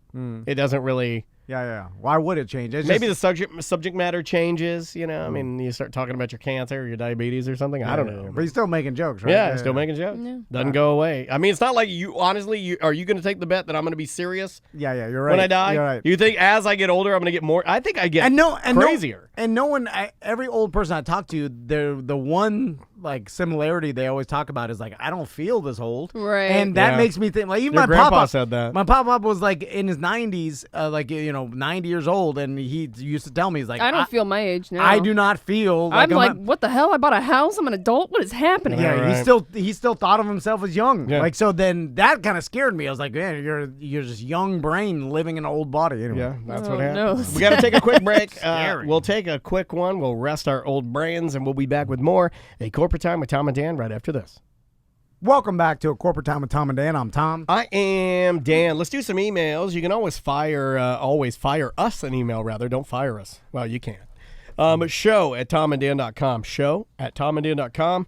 I love getting email messages. Got some really interesting ones. One, I don't know if we're going to get to save it until Friday. We've got some security guard or people that have been doing some boating research on Tom Van's coastal adventures. I got some videos sent to me. BDMs are everywhere, buddy. Yeah, They're wait. everywhere. I was surprised that he actually found the surveillance footage of me dropping the. Oh, by the way, I found out that I didn't really find it out. I just never thought about it. That I was saying wheelbarrow for my entire life, and it's wheelbarrow.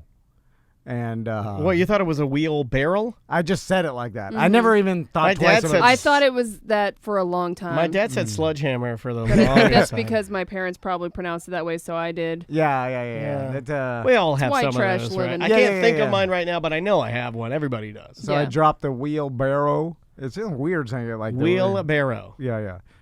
In the water. And I think I tum-tum put an and A stuff. on it. I think as southern as I am from my relatives being from Virginia, I think I say wheelbarrow. Anyway, then I thought, Kookaburra. Like a kookaburra. this yeah. gentleman must have, he knew from the day that I talked about it, what day it was, but he must have gone back and watched a ridiculous amount of surveillance footage just to find that my spot, that's some determination that I don't know. He found video of Tom dumping all of his pool gear all of his boat gear into marina water. God If damn you it. haven't heard that show, if you're not a BDM, sign up at tomanddan.com. All right, Sam, first email. All right. This says, I just realized that Tom looks a lot like Michael Stipe from REM. I don't normally watch the Twitch feed, but I wanted to see Busdecker's crib. When Tom is talking on mic, he tends to look up and to the right. When he does that, he looks eerily like Michael Stipe, lead singer from REM.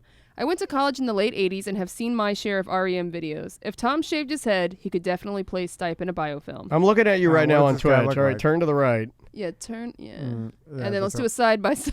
Okay, I gotta pull up Michael. I don't see it I right don't see now, it either. but I don't know what this gentleman Michael looks Stipe like. looks like a monster. Oh, God. He looks like a cancer Doesn't he patient. have like crater face? That, by the way, that's a way of subtly insulting Oh, someone yeah. when you say, you Look at this man.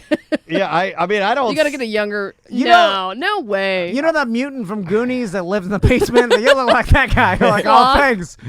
I mean, I guess I get. Okay, hold on. I got a big The picture. guy bald. I got a big picture. Okay, I could kind of see. It's the mouth. It's the shape of the mouth. I see don't the. know. I see the shape of the mouth. This guy's a bald old man. I don't look anything like this guy. And the sad eyes. You have the shape of the mouth. You have the sad I eyes. don't have sad eyes. I got You happy kind of do. eyes. No, your eyes are Aw. like kind of stony all the time. Yeah. Well, that's from being Stoned all the time. I can see. I don't see it with the hair. Somebody photoshopped Tom's hair on Michael Stipe. Yeah. I don't know. That'll. That'll happen for sure. Although I'm glad he's skinny this time. This has been Yeah. a change for me. Usually, Matt Stafford. Oh, no. Any special needs person. Well, yeah. The brother from Something About Mary. a lot of special needs. Also, the sidekick of the main guy from Lord of the Rings, whatever the sidekick. What was he at? Frodo's friend. Samwise. Sam. Samwise Baggins. I am your Sam. I thought it was Samwise Ganji or something. Samwise Ganji. Ganji? Yeah. Samwise. I got a lot of when back in my heavier days. Back in Sean 215. Astin? Yeah. When I was 215, he was kind of fat white guy. We looked the same. Don Vito. You got a lot of Don Vito. No, I know. I remember those. That's just my brain. Well, I got a lot of fat hamster man. I don't even get. I don't even get a celebrity. They just go animal and fat, which is way worse, dude. Yeah, you're right. You look like this creature from a sci-fi You're like, hey, movie. you look like Matt Stafford. Oh, I look like a football player. You look like a fat hamster. All right, well, who wins?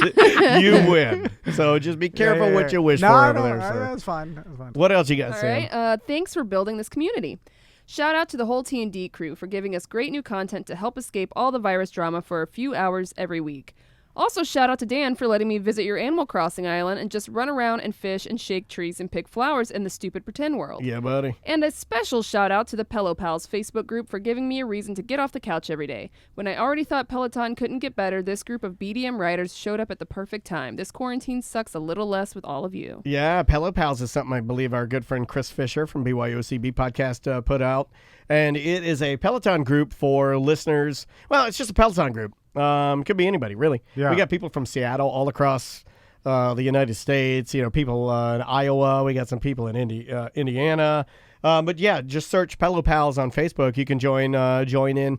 It's just plain fitness accountability group. That's about it. It's funny because it seems so logical, and of course this is the case, but it took society and social media for a minute to find this out. But Facebook has moved towards groups, like really pushing groups, like, hey, become a group. Like Matt Mormon, Obsessed Garage. Yeah. Our BDM group. Yeah. And even the BDM group has splintered off into a bunch of different groups of like-minded individuals, like that BDM growers and showers group. I find myself posting a lot in there because I'm into the gardening thing. Yeah. And then I'm in this hurricane boat group, which is people with hurricane boats around the country. I'm in a ruckus group. Yeah. I'm in a Yoshimura racing exhaust group. And you find yourself Blackstone griddle group. Yeah. You're interested in the things you're interested in, and you like hanging out or at least conversing with like-minded individuals, and that is the case. So everybody seemingly is moving towards groups and liking being a part of groups of other people that like the same thing. Of course. I love it. Christine in our Twitch chat room has a wonderful idea. She wants to put a doppelganger thread in the BDM group. I think that could be as funny and as fun as the bad tattoo group. That could get bad. Yeah, the bad well, you just got to be respectful. I mean, I'm not going to go in there and just start. Should we, what do you post a selfie of yourself and you let other people That put could the get- doppelganger No, that they think you look like? That's where it could get dangerous, because then you get people insulting each other.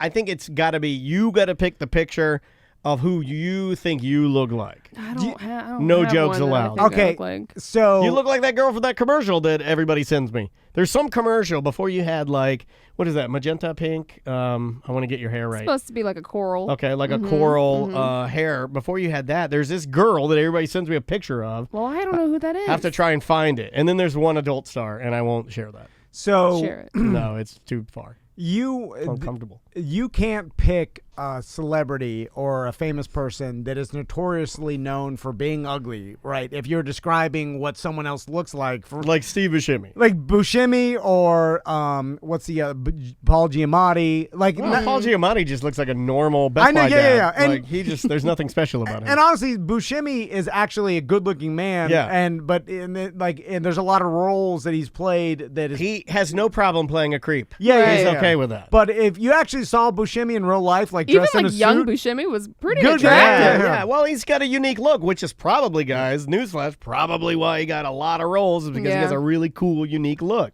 but Call him ugly all you want. Dude's got a cool look. there's been a lot of celebrities that people have referred to as ugly for years, and you have to stay away from that celebrity when you're comparing someone else. Like, you can't be like, you look like Steve Buscemi, because that's Yeah. an insult, right? It's unfortunate that he's the one that always comes to mind, too. I can't think before Buscemi, because you know, like who was the person that everybody said, "Oh, you look like X"? I guess like you could say a George Costanza has notoriously been used as like an insult, just because he's a short, balding Jason guy. Alexander, yeah. Even though he's a good looking guy, Yeah, you know, like he is. But Beauty is in the eye of the beholder, right?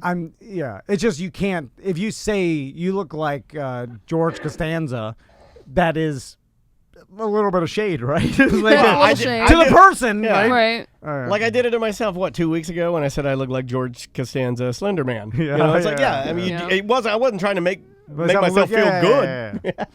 yeah. Oh, darn it. We got to get out of here. Okay. That's it. Hey, guys, thank you so much for listening. We certainly do appreciate it. Hope you're staying safe out there and being good to each other. Is there anything else we need to remind people about, Sam and Tom? We're gonna have our Father's Day merch bonanza coming out Merch soon. bonanza. Yeah, Probably- we've never had a merch bonanza before. Beginning of June. So if you're looking for some Father's Day gifts, we'll probably have a main pack together, and I'll go over some of the stuff. Like we got a grill apron, we got some nice coasters that are like stone with a cork on the bottom. We've got a grill towel / golf towel combo that's pretty rad. Yeah, cutting board. We have a big foamer koozie that me and Daniel really like from like the 80s. Because like, they work. Yeah, then like a White Claw koozie, shirt, all based off this Realman brand that the Danger Brains came up with. Anyway, that'll all be up next week. Yep, so keep checking tomanddan.com, but I'm sure we'll tell you about it. Until then, guys, have a wonderful night. We'll see you tomorrow. Welcome back to A Corporate Time with Tom and Dan. I am Tom. I am Dan. I feel like it's been, a very long time since our next guest has been on the program. And it's To me, it seems like it was like last week. Really? Time's No. flying by because It- I remember talking to Ray through Skype not that long ago. It goes back and forth for me. Some days I feel like it's rocketing. Today I feel like it's been really slow, and I'm really. You guys are all getting on my nerves. It's almost the end of Tuesday. Yeah. Then we got Wednesday, which is we're getting ready for the Friday And free show and again. then I don't know if you What's know this, happening? Ray, but then it's Thursday, and then after Thursday, Ray, and I don't know if you know It's this, Friday again. it's Friday, and if I can you get get you to 2 Friday, clients, then I you can get you 4 clients. If I can get you 4 clients, I can get you 8 clients. If I can get you 8, 16, 32, you know the drill. It is rocketing Love it. by. Time is rocketing Ladies by. and gentlemen, from the Kramer Law Firm, onefirmforlife.com or onbirdforlife.chop, you know him as Friendly Ray Trindley's on via Skype. What's up, man? How you guys doing? Good. So Ray, how was your Memorial Day weekend? I started off real chill and mellow in anticipation for hurricane season. I was climbing up my palm trees, which I realized I think I grew about 2 or 3 feet from last year. And so I was trimming those up and getting those handled so that way if there's any storms, I didn't have stuff blowing all around my yard. And then went for a quiet walk with the kids where we proceeded to catch frogs and tadpoles. And then I finished my Memorial Day weekend off with, are you guys familiar with what the Murph Challenge is? Yeah, I did the Murph Challenge this morning. Very easy. Only took me 5 hours. Hold on. I did At the least Murph you challenge finished once. it. No, there's no way. My lips are stunk. Do you know what the Murph? The Murph Challenge is, I believe. Now, Ray, you'll correct me, but my guess is it is like a physical fitness challenge that you do on Memorial Day to commemorate those that served, and it's real strenuous. Yeah, so did you guys see the movie Lone Survivor with Mark Wahlberg? Yes, I Seen did. it. I have the entire dialogue tattooed on my back. That's how much of a patriot I am. I watched it when my son Tommy was first born. Oh yeah, and you cried. That's and right. I didn't cry. I looked at Yeah, the wall. you did cry. He cried. No. That's right. That's right. I forgot about this. Friendly Ray. I didn't cry. Tom watched this when his son I got looked at the born, wall. and he cried. He bawled, and he's like, "I'm no patriot. I'm an American coward. No. I'm a communist coward." I just at the end they showed like the I'm real a Bernie Sanders socialist POS. the real people and their families and they like their kids they left, and I was like, I've got to look at the wall. And then I was and my son was asleep in a little, what's that half moon thing? Boppy. Yeah, the little Oh, the boppy. Boppy pillow. Yeah. Yeah, so You got to hold on to those because let's just say after the kid outgrows it, Daddy can use it to prop up that sloppy boppy. Oh my God. Kabang! Daniel's back, baby. Sloppy boppy. Well, it's great because the Boppy pillow covers are also, I think, water resistant. Oh, so yeah. it makes Ray knows. cleanup real easy. Yeah, if you're my wiping off God, some of Ray. that, if you're trickling some Trinley batter down on it. You know what? I apologize. That was too far. Too far. Ray, That's okay. let me ask you a parenting question. So, you're a real man, and you're a very Yeah, he's smart. climbing palm trees. Yeah, what were you doing? Yeah. You don't want to know. He what was I hiding in did. a shed. He's hiding in the shed from his family.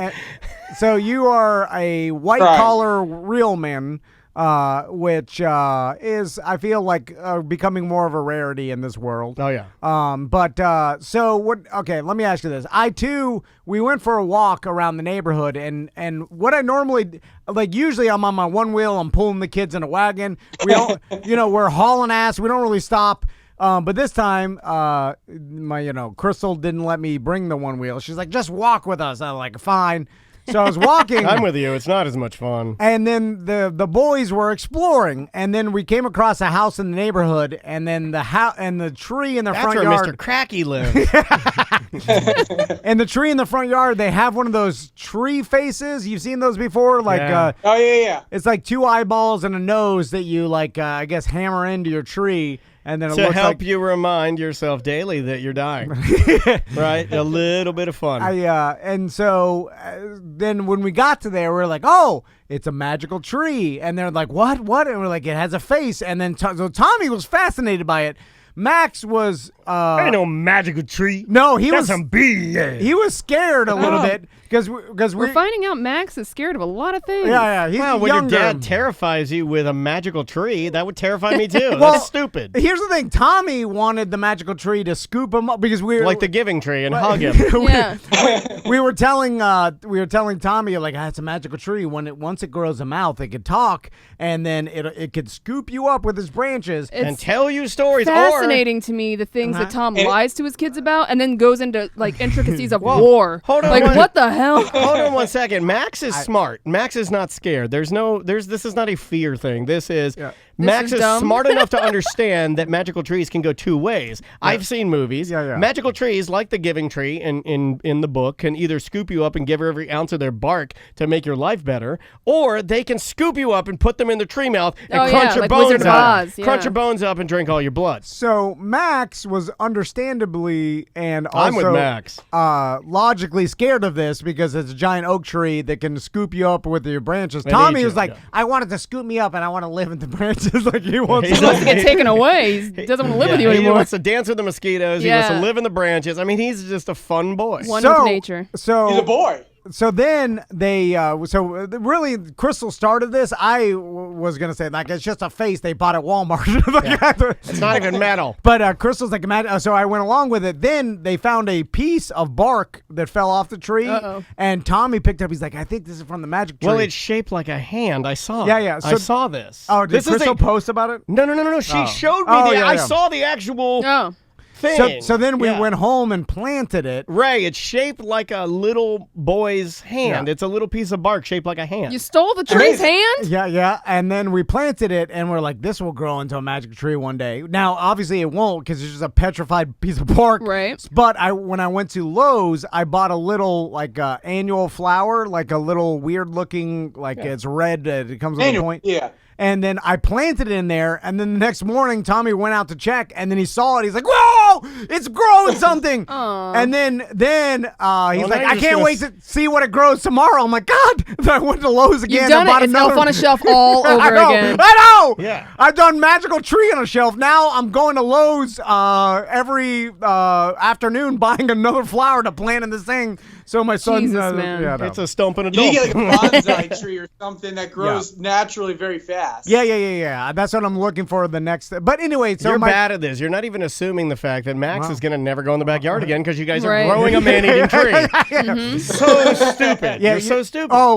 one night Max did say, "I want to sleep in your room. The magical tree is gonna grow." And No, he Yeah, didn't. Oh, he's gonna yeah, knock yeah. the windows out. Yeah. I know. I'm with Max. I'm making. No, I'm with Max. I'm going to stomp that tree out. There's just no need for ever. It's stupid. So he's terrified now, and like he looked at the You window. know what he's it like, is? it's coming. It's the watermelon video that he saw. He's Wait. equating it. Well, we also told him there's a magical tree growing outside of his house that eventually. Don't be afraid of the watermelon cartoon you saw, but there are magical trees. Yeah. How does that make sense, guys? Anyway, That's a lawsuit right You there. guys, do you ever confusing. mess with your kids and tell them funny things that seem relatively innocent but really have a dirty connotation? Like, Max, tell all your friends you got wood. And then that way they go around. Took a turn, right? Damn, that I didn't like, I like your style, Chidley. Not really telling Max to go with old Daniel's dad's jokes when it gets to school. Yeah. Now, and then, ladies and gentlemen of the court, I would like to, of the jury rather, I would like for you guys to vote. What's better, magical tree or I got a boner? I think I said got wood. every dad and little boy is gonna vote wood all day long over yeah. stupid magical I don't tree. know. I was the next thing he'd be drawing the Big Johnson cartoon giant The whole surfboard. chat room is like, Ray's one of us. That's why we love him. Yeah. So my question was, Ray, I know it was a long, convoluted question, but do you tell your kids like the straight facts all the time and never go supernatural? Or do you go supernatural just to keep the magic and them You believing gotta in keep supernatural? Christ in Christmas is what I heard. Because every time I go supernatural, it backfires because then, like Max is... Yeah, because You go too far. No. It's very simple. The reason supernatural backfires on you is because it's a lie. Yeah. It's very simple. But I kind of want them, I don't want them to, like, at the age of 5 to believe in nothing magical. It's just like, all right, now it's over. Now I it's picture pure you logic. being a 5-year-old that just like no magic. There's nothing there. It's just all reality. I tended to lean towards that, I think, when I was a kid. I got very little Were you memory. a serious kid? I Ray, were you a serious kid or a funny kid? So I actually went through an interesting transition, probably the opposite of what I think most I know what people. that means. I was a super serious kid. When I was when I would say elementary, middle school, I was all about my future, right? In my mind, I was going to do the Forrest Gump thing, where I was going to be just an idiot going through life, but at the end of it, live a beautiful life. yes, you can. But I was super serious. Everything had to have a plan. Everything had to have some purpose to it. And then high school, I discovered beer and girls, and I went the other direction with it and got real stupid real fast. Yeah. Let's just say beer, girls, and wood. Yeah. You went a little Kavanaugh here. Yeah. We gotta let it alone.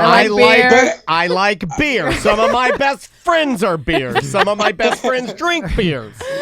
Me and Sloppy and little Ted and Me and little Ted, Zero, X-Man, Friday Bill, whatever that is. So, I'm like, no, you're like me. You should be at a higher standard. One ball Barry. Yeah. I don't look at for me with the kids, it's hard though because I you try not to live vicariously through your kids, but at the same time you want them to be well adjusted, and so my wife and I go through this all the time. Conceptually, the idea of me explaining to my kids about what happens when I go hunting and I bring back a deer and helping them understand, what taking an animal's life means. And then obviously the balance of saying, oh, well, that animal is just asleep as it's getting like chewed apart by a lion on TV. Yeah. Because it's a hard balance. Heavy sleeper. Tell me, Ray, it seems like if you just tell your kids, because the things, when I tell them the truth and me and Crystal decide like, hey, we're going to tell them like this. No, they don't believe this it. No. Well, they deal with it pretty. Kids are resilient, man. They are fine. They like. Well, you're underestimating your audience, right? Why? Like they tell us that in radio, or they did, back when that was our gig. Don't underestimate the intelligence of the people listening to you. I mean, they're smarter than you think. Like we've been pretty rational when it comes to death. Like with Tommy and Max, like when the magical tree comes and takes you away into the sky. And then he removes your face, and then that becomes the particles that go on other trees. Like we kind of BS with the old heaven thing because it's easier to be like, oh yeah, than trying for them to figure out like your brain shutting off and then not existing anymore. That seems a little too heavy. I feel like a lot of adults can't even handle that. I'm pretty glad Maisie's never asked that. I've never had to go into that. She doesn't care. It's basically like, oh, your dad's dead. I don't care where he went. And I'm like, wow, you're cold, man. Ice. She is just ice. But she's never cold, asked. yeah. She's never asked like what happens what when you happens when the die. lights turn Yeah. out. And I'm just glad because I don't want to open that door. Yeah. But it seems like they can handle a lot more than we give them credit for. And when we go supernatural and we go fantasy or magic, it complicates things too much where then they have a problem with them because they try to. We taught them being rational, and then we're also teaching them Yeah, supernatural. you're confusing the hell and out so of them. they're like, wait a You can't minute. apply. You can't apply the two. Yeah. So maybe I should just stick with the rational, but then I'm But like, that's not fun. But You're yeah, right. I'm taking away the fun because the magic tree and Tommy going out there and seeing like this thing is like that's still fun. I don't want to take it away from them until they get a little older, right? I mean, you could double down on it and tell Max, like, pull him aside one night and be like, "All right, we got to kill them magic tree." Yeah, then you if- got a little adventure with Max. Tommy's playing God over here. He doesn't know what he's doing. He's literally he's summoning the devil. Here's a pair of scissors. You have to go out and cut down Tommy's magic tree, and we won't say a word. And when Tommy says who did this, we'll lie and say another magic tree did it. A rival And then magic here's tree. some gasoline, light it on fire, and now it's a burning bush. there we go. I know They this. went to Christian school. All right. Sorry, Ray. The tangent. What do we got I was today? waiting for a legal question there, but there was none. No. Just trees today. I generally make the assumption that I'm going to be doing very little legal speaking when I come onto the show, and it's mostly going to be about how terrible a parent I am. No, you're the good one. Yeah, you're We- fine, Ray. We get all of our ideas from you. So, any particular questions that you have today or matters that we should talk about?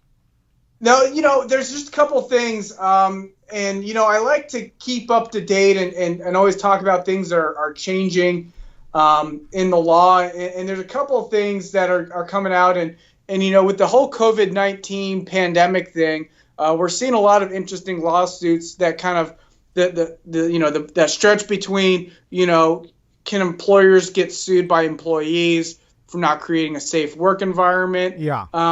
And then as of last week, we're seeing a really interesting set of lawsuits, and I say interesting because I don't think a lot of contracts are designed to deal with a pandemic, but two, Right. I think the courts are going to build in a lot of reasonability type language into some of these contracts to deal with some of these things, and so we've seen a string of lawsuits being filed against insurance companies. So what's happening is, and especially the restaurant industry, these restaurants are making claims under their insurance saying, hey, kind of the way a natural disaster would cause a physical damage to our business, this pandemic is also creating injuries to our business. And it's more than just like an economic slowdown, which has really been the response from a lot of these insurance companies is, this is just a little bit of an economic slowdown.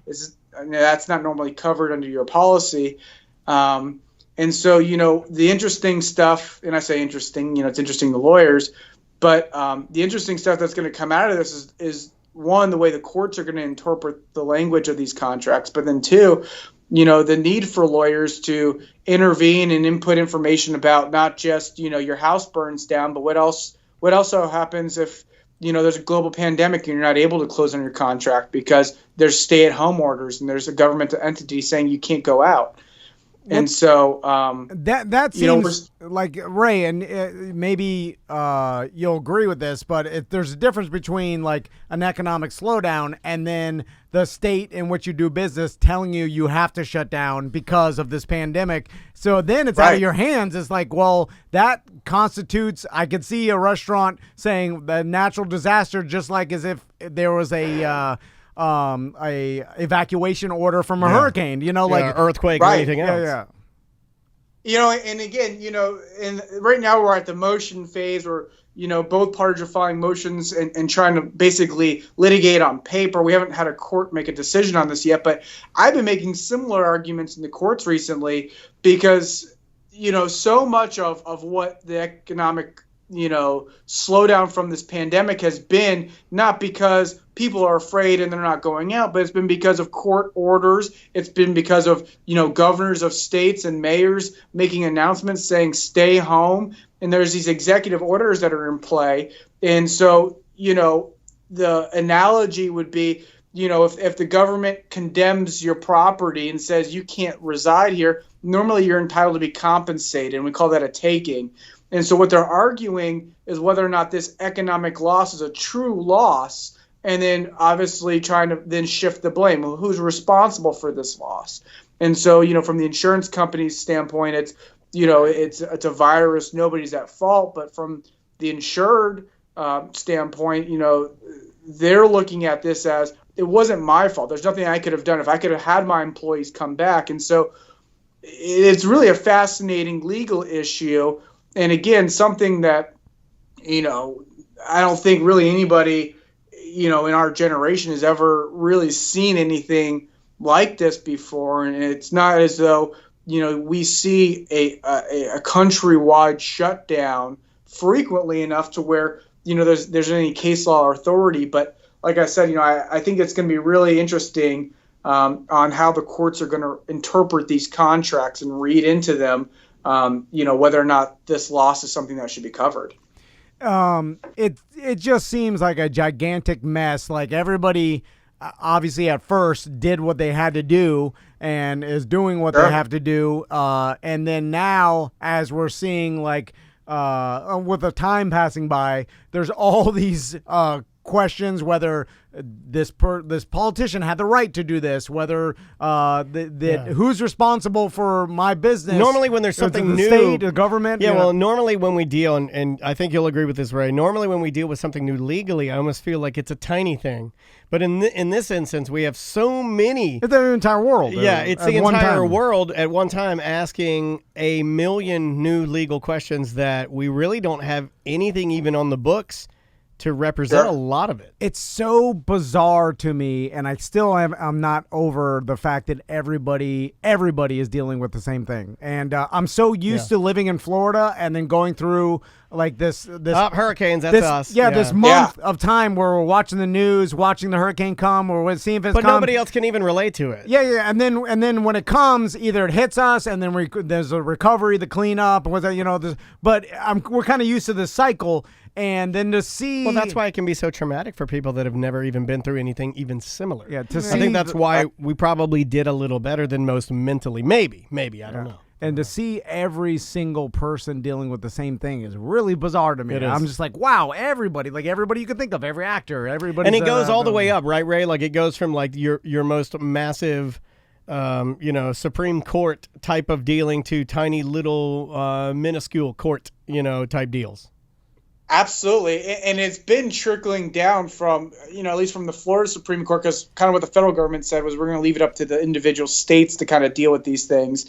So, it's been trickling down from the state Supreme Court down to the lower courts and how they were going to deal with these types of issues.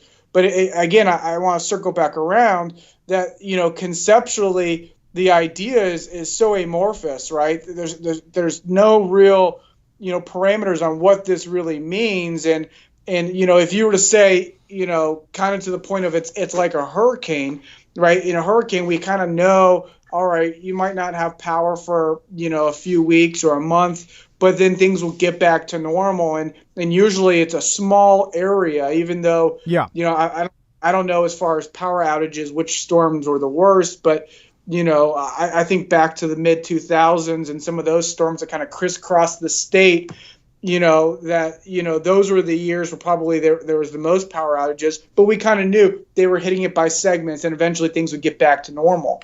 And that doesn't really exist here. And so, it will be interesting. I think though that at the end of the day,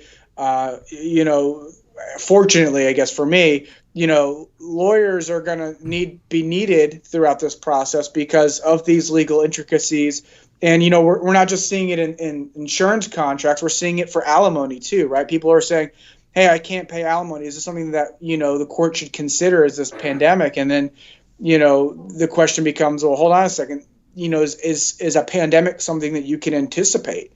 And is it permanent, right? Yeah. And so these questions are going to continue to exist, and fortunately, the courts and lawyers are going to have to figure out these issues. You nailed with alimony, you nailed like exactly my first thought. Like when I was talking to two people that were either being furloughed or they don't have any way of bringing in any income, that one of the first places I thought of was like child support. You know, I'm like, oh Yeah. man, I don't know. Because like, I mean, I'm all for, I mean, yeah, you're on the hook for it. I get it. But when you're not able to work legally, when you have your, you know, your area of your jurisdiction telling you, nah, man, there's no work here. You're not. If you don't have any income coming in, I'm pretty sure you could suspend your child support for. I would imagine they would have to, right? Until it comes back. Well, you just couldn't pay it. Yeah, so I mean, what we're telling people is even though the courts are administratively shut down to the extent that people can't just walk in and file, you know, petitions and motions, you know, to try to get them e-filed because, you know, again, we're assuming that the courts are going to look at this as a reasonability type standard and say, well, you did everything you could to notify the court and to try to stop or suspend. And, you know, the other thing that we've been telling people is communicate. You know, it's a little bit different when you're dealing with alimony and child support as opposed to, you know, these types of insurance contracts. But the idea being, you know, you want to seem like the most reasonable person in the room, especially when you're dealing with some of these state courts. And so, you know, the more that you're able to communicate and look like you're a reasonable person, the more likely it is that the outcome is going to be in your favor, especially, again, in family court. You're talking about equity and fairness and things like that. So, yeah. But anyway, that's going to be the big trend and things that we're looking at a lot of here in the near future. Ray, do you think insurance companies are going to start to offer like a pandemic insurance to restaurants and like let's say resorts or you know anywhere in the hospitality industry where they could get an insurance, and so if this ever happens again that they are like compensated throughout, you know, covered in some way? I'm sure, right? Yeah, so I think a big part of it is going to depend on how these cases start to interpret these contracts and whether or not they can consider this, you know, kind of economic shutdown from the governor and through these executive orders as being an economic loss and something that would be covered. Because I think if that's the case, I think, though, you'll see the contracts and insurance companies, kind of like we do with hurricanes, you know, the rates will start jumping up and going through the roof because they're going to have to be paying all these claims. Now, if the courts come down on the other side of it and say, you know, this is not one of those covered losses and we're sorry, but it's, you know, it's not something, I think then you're 100% right. I think if the courts say that this is not covered loss, I think the insurance companies will take this as an opportunity and probably charge you a premium for some type of pandemic protection. And in that circumstance, then, you know, you would be able to, you know, be protected.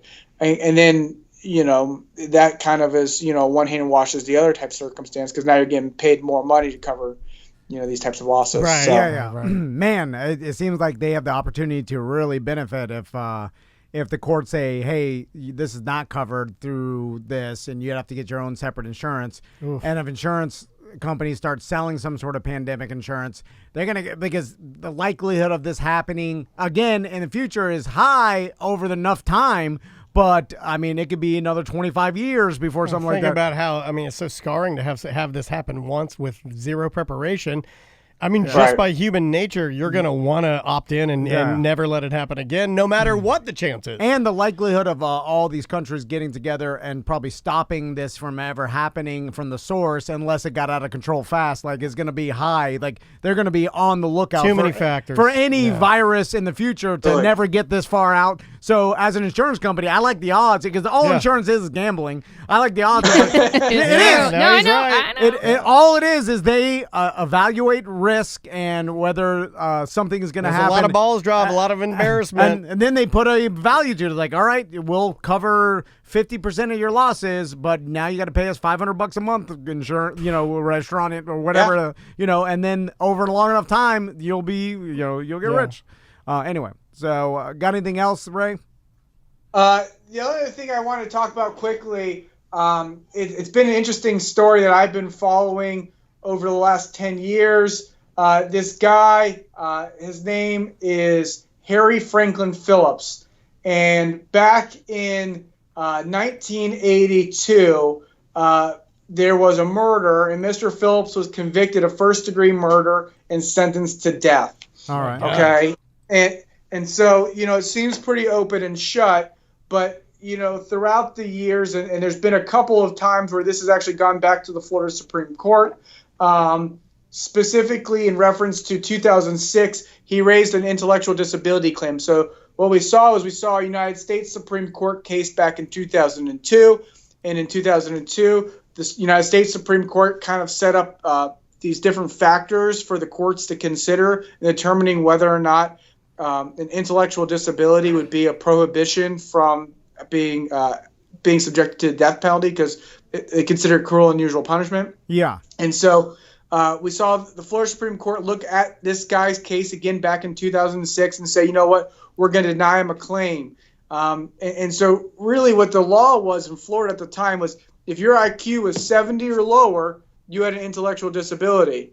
And then what happens is with science, we realize there's a standard deviation. And so you could take the same test and fall within this plus or minus 5 points. And so we say, a hard and fast rule doesn't apply. So if you're within the standard deviation, then what we're going to do is we're going to allow you to supplement with additional information as to your disability. Can you get us that test? I need that. Sorry? I need that test. It was just an IQ test? No, I need the one that it's an IQ test. I need the special needs test for Tom because he's there. Well, here's the problem with that, Ray, and if you tell someone on death row, like, hey, buddy, take this test, right. if you do really good, you're gonna kill me. You're and then die. Immediately the person that's been perfect up to that point is like, me don't know how to wait. Like, come on. What are you doing over like, there? hey, the better you score this, the more likely we'll gas you. Well, so his tests, so he took 3 tests. His scores were 70, 74, and 75. I got better every time. A little bit of studying. I don't know if those were in order, but those are in numerical order from the lowest to the highest. So all 3 of his test scores fall within the standard deviation. That's consistent, I think. And so he was asking the court to take a look at this and see if maybe the court should relook at this death penalty sentence. And so, they looked at it and they said, okay, well, you've had this disability since you're, a minor, so 18 or younger. Your scores fall within the standard deviation of 5 points. But really what the court really held on to was, and he was trying to argue, just so you know, he was trying to argue that there was some type of racial reason for the way the law was built. This was prejudicial against him, and he was citing to lack of educational opportunities. But IQ is separate and apart from. Right. I would say, too smart of an argument. Die. Dead. So what the court really wanted to do is it really wanted to take a look at whether or not the way they were looking at not only his case but other cases in particular, whether or not it was being fairly administered. And so what the court kind of came back to say is, given the magnitude of this, we think that, the standard that they were using was okay. But what they came back to say, and it's interesting because you see, the trend from a liberal court to a more conservative court was, because the law allows them to bring in this extra evidence, that it's still not this bright line test that immediately locks off, the standard deviation. So let's say you had these 3 test scores within the standard deviation. Sure. And he didn't have the extra evidence, right? So what they were saying is you need to have extra evidence of your mental incapacity, and he didn't have it. Now, again, mind you, this case has been going on for 30 years. My God. And so, one of the concepts that we have in the court is this idea of a statute of limitations. And the reason for that is we don't want evidence to become stale.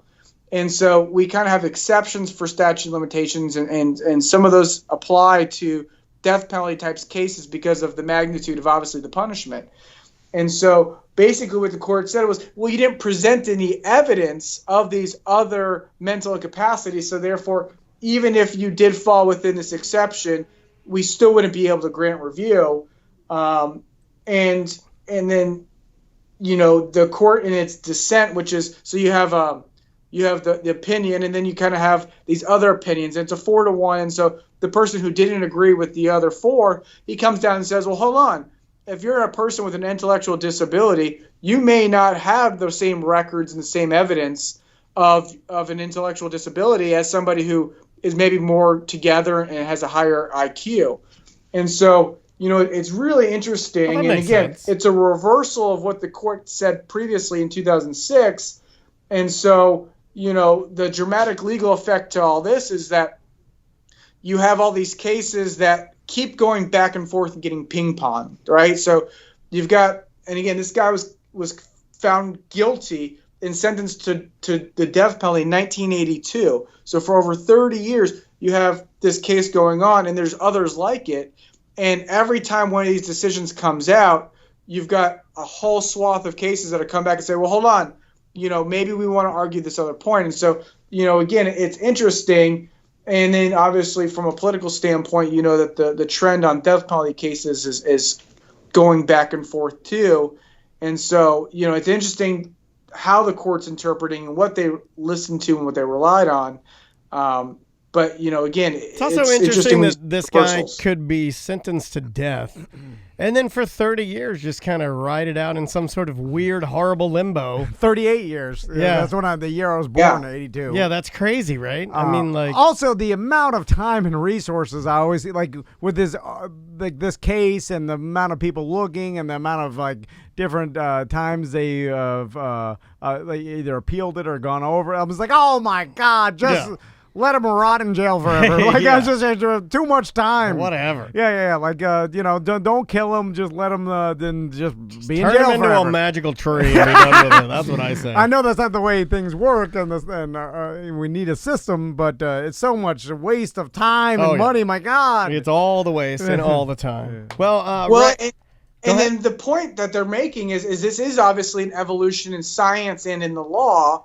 And so the courts are cognizant of that. But, like you said, the amount of resources, the millions and millions of dollars that are dumped into these cases, and not to say that a person's life isn't worth millions of dollars, but, it's a lot of energy and emphasis. And then obviously, it trickles down to everybody else who has similar claims. And so, I'll keep you updated in the next 32 years. Maybe we'll have an answer. Yeah, I know. like it. I know in a person's life you can't put a monetary amount to it, I but think some people you can. if you did kill someone, then I put you less. So, yeah, At least one notch. yeah. It's like whatever. Let's just go to jail forever. Well, Ray, quit thanks wasting as money. always for hanging with us, man, and letting us be the dumb highlight of your day. Absolutely, and not dumb highlight. But I'm I always can't even think of fascinated to it hear in another the word. Actually, that fits pretty well. As I was telling you, don't say that. I was like, that's That- pretty good. yeah. That's got a nice ring to That it. accurately describes this interaction. No, I like hearing other people's perspectives on parenting. I think that I learned something today. Maybe Yeah. I'll try to be more fanciful with my kids. Fanciful. I like that. Aw. Yeah, well, that's us, the fancy boys. Well, hey, tell everybody there we said, hey, go bully Steven a little bit for us. Yeah. And if anybody has a question, legal issue that they need some help with, onefirmforlife.com. You can get a hold of Friendly Ray Trindley, and hopefully he'll help you out. Thanks, We're Ray. here. I appreciate the opportunity to speak with you guys and stay safe. All right, All right, man. you too. You too. We'll see you soon. Stay safe out there. Take care. That's what Tom says. I forgot to continue to say that all the time. I want to start saying that to people. Hey, stay safe out there. All right, let's take a quick break. Yes, We'll be sir. back with more Corporate Time. Welcome back to Corporate Time with Tom and Dan. I'm Tom. And I am the girth of a doo-doo. So I find myself like more and more not wanting to do things if I perceive they're going to be a gigantic pain in the ass. And everybody does this. But before I would see something, I'm like, if there's a, 60% pain in the ass, I'll still do it, hoping that the 40% happens. You know what I'm saying? Now, if I see 60% pain in the ass, I'm like, I'm. Give me an example. I I'm can not I can sure give I you know one what you're that saying. I'll give you All right. both one, and you see if I'm picking up what you're laying down here. Yeah. Beach trip. Yeah. Saturday morning beach trip. Like I'll weigh the chairs and the drive and the parrot and the pat, and I'm checking off all these boxes of how hard it is, and I decide, you know what, not worth it, not doing it. Is Yeah. that what you mean? Kind of, except for I was always down to do whatever. Yeah, you've It just- always been like you and your wife are both like that, and I admire that. So Crystal still is. I'm becoming more of the old curmudgeon man. So I'll give you an example. I've So- been there for a minute. I'm living with one. So we yeah, oh, I love it. we had a friend from Miami. We took her to about 6 months ago to a canoe place. I won't say which one it is Okay. because it's too nice. And I was just talking to Butler. I was like, I don't understand why this place isn't packed to capacity every single day. And Oh, I it's know what you're ruined. talking about. Yeah. Anyway, so she loved it. She's like, this place is awesome. I'm like, yeah, it's not even that busy. You can go. And then so she planned a trip to drive up with her boyfriend and a friend for Memorial Day weekend. And then she was like, hey, I'm going to go to the same canoe place. You guys want to go? And then I was like, man, on Memorial Day, this place is going to be so packed. Oh, I do this all the time. Yeah, You're not going to be able to even get a canoe, like Yeah. because Memorial Day, especially during these times, like there's not much people can do. Like the parks are not open, like the theme parks and like big, celebrations. You don't. You're wanna, limited, sure. Yeah, you're Yeah, limited. So yeah. like people are gonna equate canoeing with like being by themselves, and then they're gonna flood this place. Right. And I'm not even worried about the people, the crowds, as much as you can't even rent the canoe. So Yeah, you're gonna so you you're went gonna all go the way there. down there. You got nothing. No, I'm with you. Yeah. Yeah. I do this all the time. I feel like that's just smart. I Yes, do it with but- anything. I do it with like people asking me to go to their events and stuff. Here's the problem, and I'll explain to something that's going to happen tomorrow that I also poo-pooed on that maybe not that bad. But so anyway, we said, nah, it's going to be too packed. I don't want to deal with it. Like, what if we can't even get a canoe? Like, and we go all the way out there for nothing. Our friend still went fine, totally Yeah. fine, and it wasn't like she got a canoe. It may have been a little more busy, but Yeah. she got the canoe. She went to the place that we went last time, and Totally she chilled. fine. Yeah, it was great. No issue. So that made me second guess. I was like, even though things were packed on Memorial Day weekend, I was like, I shouldn't have been so negative on that. Like, I was wrong. We could have easily gone and had fun with the friends or whatever. Like, and it wasn't that bad.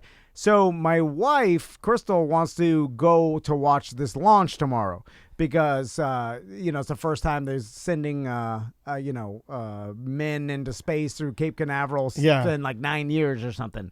So Been a minute. the last launch, apparently, the manned launch was 9 years I didn't ago. even know that was happening. Yeah, Little so SpaceX action, right? yeah, so SpaceX is launching two or multiple humans. I'm not sure how many. Okay. You can look into it, but they're launching humans into space. They're going to go to the space station. Their spacesuits are dope looking too. And streamlined. I think with a bigger rocket, it's going to be more grandiose and a cooler watch. Because regular rockets, the old space shuttle. Have you ever been to a space shuttle launch? No. Yeah, I've been on the water one. Yeah, and yeah. stuff. Yeah, I've Have done you ever all been that. on a night launch in the space shuttle? On the water. Yeah. It is. I It's gotta tell you, crazy. it's definitely one of those things you put in there as this is one of the coolest things I've ever seen. Yeah. I also you remember when I drove through the Colorado mountains on our way back to Denver? Yeah. And I'd never done that before. Like that again, I put that on one of those lists that if you haven't seen how big that is, Yeah. you just got to see a night launch. It's So- amazing. So I've seen on night launch before. It lights up the whole entire beach, which is crazy. Like how big the space shuttle fire, intense. the Yeah. the I should rockets do that were. one time. Do it. Well, they Or just talk yourself out of it. They That's stopped what I doing. do. Now they just do rockets, and the rockets aren't as big as Gotcha. of light than the space shuttle was. Anyway, so this goes along with the same thing because Crystal told me, she's like, I'm going to take the boys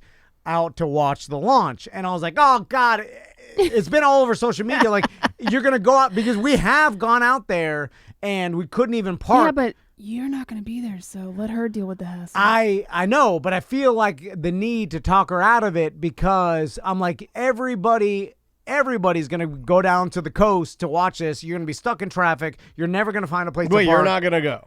Well, it's Wednesday. We have Yeah, to it's at, work. like, 1. Yeah. And so she's going out taking in the boys. afternoon. So I can't go anyway, but I'm trying to talk her out of it because of how much. And apparently there's No, you got to secretly. only a 60% chance of it even going off, or maybe a 60% chance of it getting scrubbed because of weather. Is she the type of person, though, that you would be able to download the real deal of how difficult this was if she still was able to go and make it happen?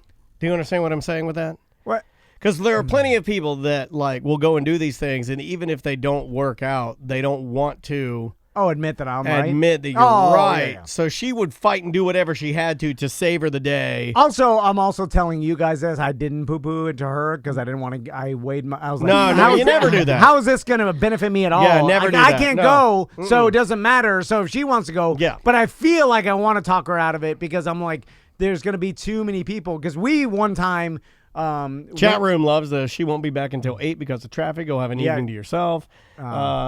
That's a good point. So one time we went out to a launch, and it got scrubbed, and we were just stuck in traffic. It was miserable. Like we went all the way out to the coast, and then the launch got scrubbed, Oh, and this then could get traffic scrubbed. on the I way. mean, Yeah. you never know. 60% chance of it getting scrubbed. Yeah, it's supposed to rain all weekend. So Or all week, rather. But on just like Memorial Day, when me thinking this canoe place was going to be packed and it wasn't, what if I talked my friend out of going? We almost did. We're like, it's Memorial Day, it's going to be packed. She's whatever, like, oh. they could go. She could go some other time. It's not that big of a Let me deal. try to apply your own logic to what's happening here and what I do. It makes me think you should always take the chance because Incrementally is watching this there and fighting traffic on the way back more enjoyable than sitting on my couch and watching an HD quality version of this entire thing? No. Incrementally, it's not any better to me. Not enough to justify the headache of being stuck in traffic. Yeah, with if kids. I was going to do something like that, I would just stay over on the coast. I wouldn't even come back. But then because traffic's going to be a nightmare. Here's the thing. To me, though, it's a slippery slope of not wanting to do anything until you've never left your house ever. That's what I do. Yeah, I know. That's great. But no, wait, It's fantastic. But then you die and you're like, I didn't live. And then I don't know will that. never happen with you when you know it. I haven't gotten to You're that a point. gambling man. No, I know. But I'd be, what if I could, like, for But instance, is watching this live going to change your life in any way? You've seen this kind of stuff before. No, well, to Crystal, it's about taking the boys out and then them saying, like, even though that they are so They'll never young, remember this.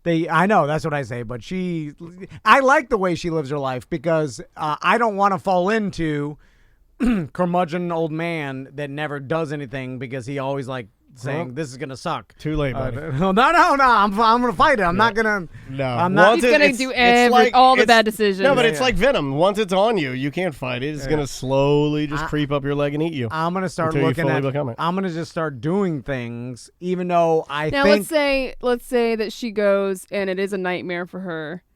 Does that give you a checkbox of, you know what, I was right, I should stay curmudgeonal man and not do things? But maybe it's about the attempt, and maybe I'm looking at it wrong. Like, maybe it's not about whether the whole thing is good. Oh, it's not about the destination, it's the journey? Yeah, or it's like so sitting in traffic with two young boys that hate sitting in traffic, yeah, that sounds great. Yeah, because then it's just like an adversity you go through. Like, yeah, okay, you got stuck in traffic, you're doing this thing, it didn't end up being good, but that experience is better than just not doing anything. Because then you're just at your house doing the same old thing. I don't know, man. Yeah. No, you could make an argument to go back to what I said. I mean, sitting in traffic, you didn't see, or you saw it and sitting in traffic, you could have watched it on the couch. It was pretty great, and then you could be going about your day.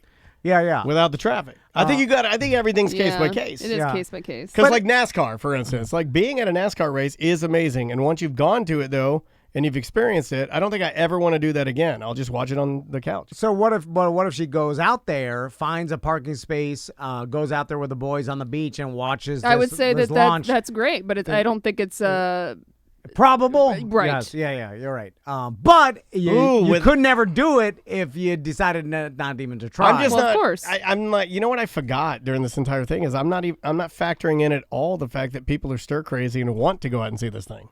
Well, here's the thing. That's what I thought about Memorial Day with the canoeing. And I was like, why isn't that place so packed you couldn't even get a canoe? Apparently it wasn't. Like, that's what doesn't make any sense to me. So it was like... I'd also have to see it. I want to know what packed was or what not packed was.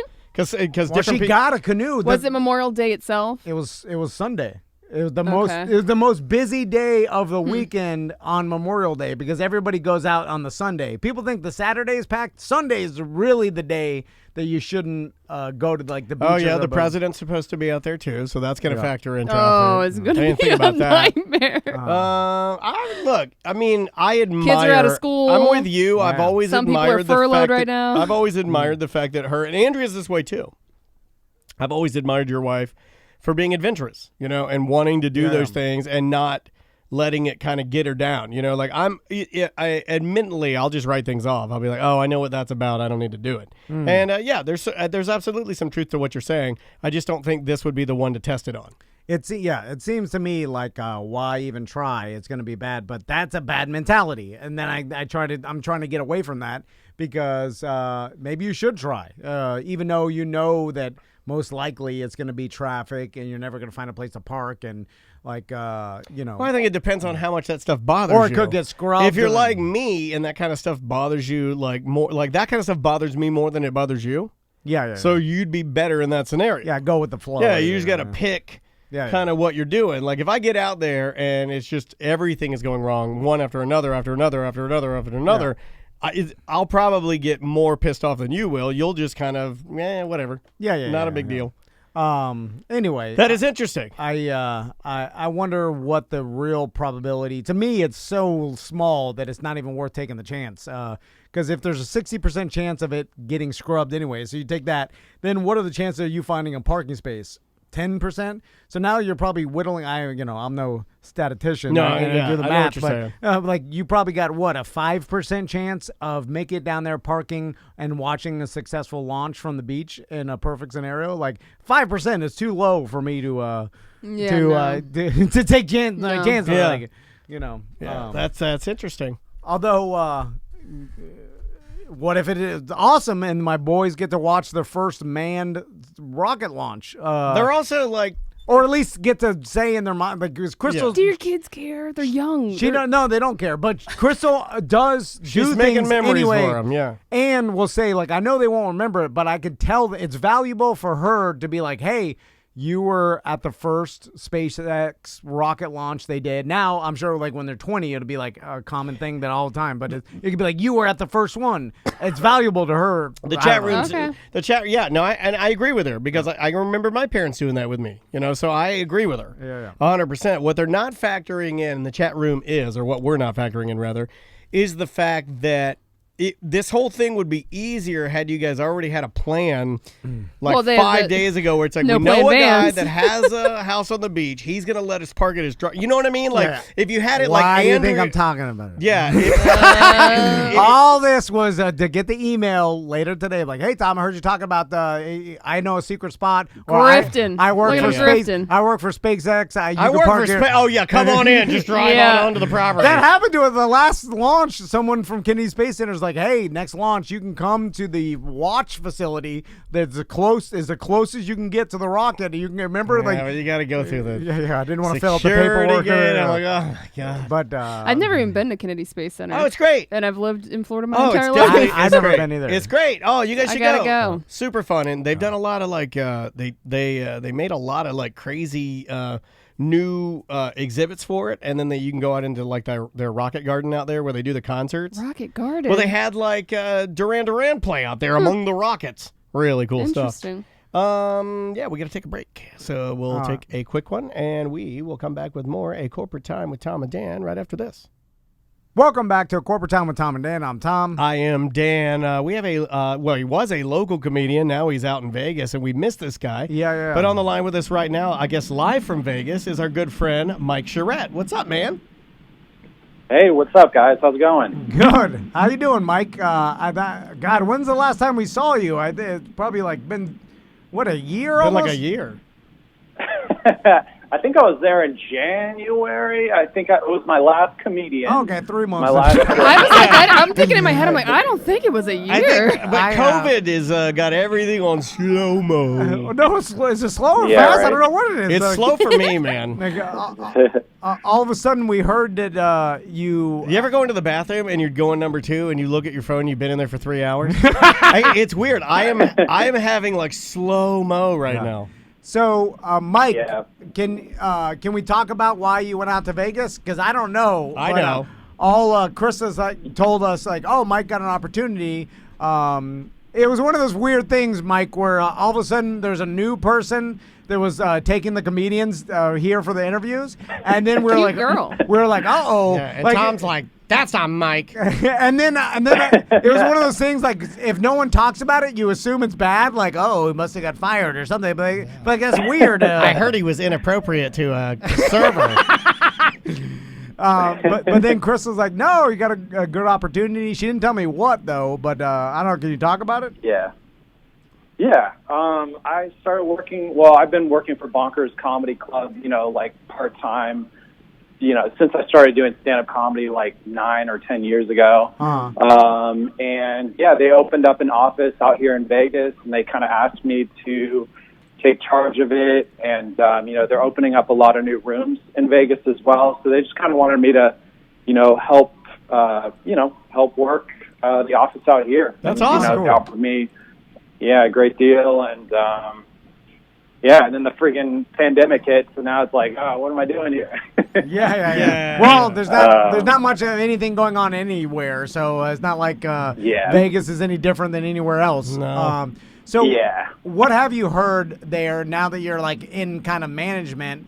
I'm sure people are talking about like how they can reopen stand-up comedy clubs and do it safely. Yeah. Is there a plan like similar to like how sports are or restaurants doing it limited or something like that? Yeah, I don't know what sports are going to do, but so I think the Improv in West Palm Beach is opening up next weekend, and I think Krista and the GM of Orlando are going to go down there and kind of check it out. I think Columbus Funny Bone is open. That's the only improv that's open in the country right now, but I think they opened up last week. Gregory's in Cocoa Beach opened up this past weekend. They had one show. They actually had David Jolly was on the show, so he might be able to give you a little bit more information than me. But they said that, he just said that everybody was just kind of spaced out. But, regular show, I think they kept the capacity pretty low. And then as far as, our clubs go, we have clubs all over the country. I think Michigan is opening up before June. I think we're going to have a show there, like maybe this weekend coming up. And then we're still waiting on some of the casinos to open back up. I mean, in Vegas, the casinos are open. They're just not having poker. But I think they're going to slowly start to have that. And then the only other thing is comics are way cheaper now. Yeah. No more door deals.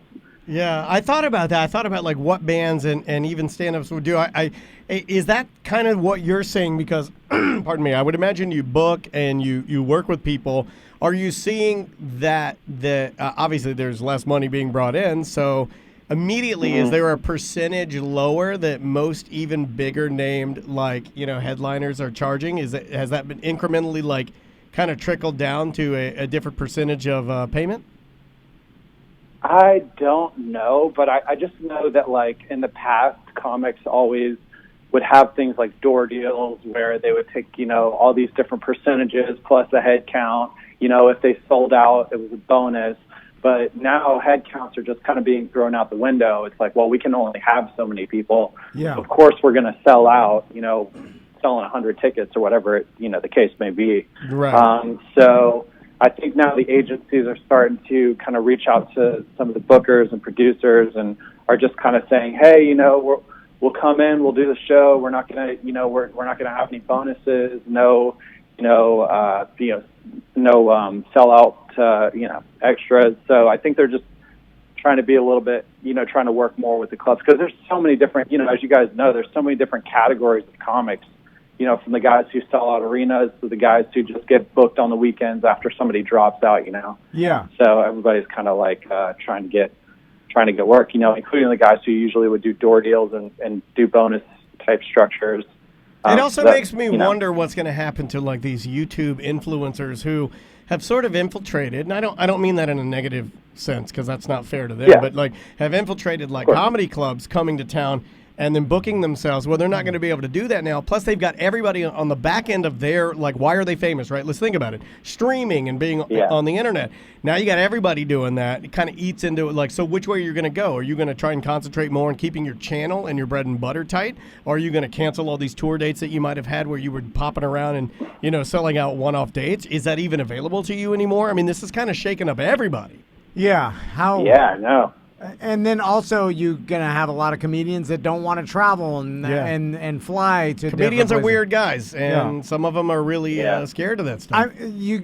And Mike, you'll know some of the comedians are old school or at least older, and they still do it, but they don't necessarily need to do it for the money. They kind of do it because they like to do it. Like John Witherspoon, bless his soul, if he were still alive, I venture a guess he would say, nah. He's a workaholic. Yeah, but he'd just be, because he's susceptible to what's going on right now, he'd probably just be, I'll do something else. And then you got the comedians. Yeah, he'd just be chilling in his garden. John Witherspoon. He wouldn't have any of this. But then you also have comedians now who are also starting to go into the social media. They're starting to, build these Twitch channels. There's a couple guys in Orlando actually that since this whole lockdown started have legit become famous. There's a guy, Jeff Wright. He's a comedian in Orlando. He's worked at the Improv a couple times. He's got 1.5 million followers on TikTok right now, and this is all in the last 2 months. He's gotten this following. Yeah. Do you know? And then, go ahead. I'm sorry. Do you know his information? I'd like to contact that gentleman. Yeah, we'll look him up. I got him. I'll find him. Yeah, Jeff Wright, really easy to find. He's going to be probably the top person you see on TikTok if you just type in Jeff Wright. And then Ben Brainerd, who also, has worked, for the clubs all around the area as a local comic. He jumped up to like 250,000 followers on TikTok. He's like doing a whole Patreon channel. He's earning, great money on Patreon right now. So, it's going the other way too. Like, the YouTube guys are not going to be able to come to the comedy clubs, and then the comics aren't going to be able to, so they're just doing the YouTube thing. Yeah. So, Mike, let's finish with this. Why haven't you taken advantage of the fact that you look exactly like Kyle Shanahan? At least You should do TikTok videos of that. At least just wear a flat brim San Francisco 49ers hat and walk. You'll probably get free breakfast every once in a while. Oh my God! Every Waffle House in the world would freak out. And then don't misrepresent yourself. Just don't say anything when they get for They're instance. just like, "Hey, are you?" And you just be like, and then they'll be like, "You are." Yeah, it's like when someone gives you a free local firefighter shirt and you put it on, and when they give you the free breakfast at first watch, you just don't say you're not a firefighter, but you don't say you are either. You just take whatever you get. And when they say thank you for your service, you just be like, "What?" Then you're just like, okay. I do that all the time. They're like, guys will come up to me and they'll be like, "Hey, dude, Green Beret," and I'll be like, "How much is what?"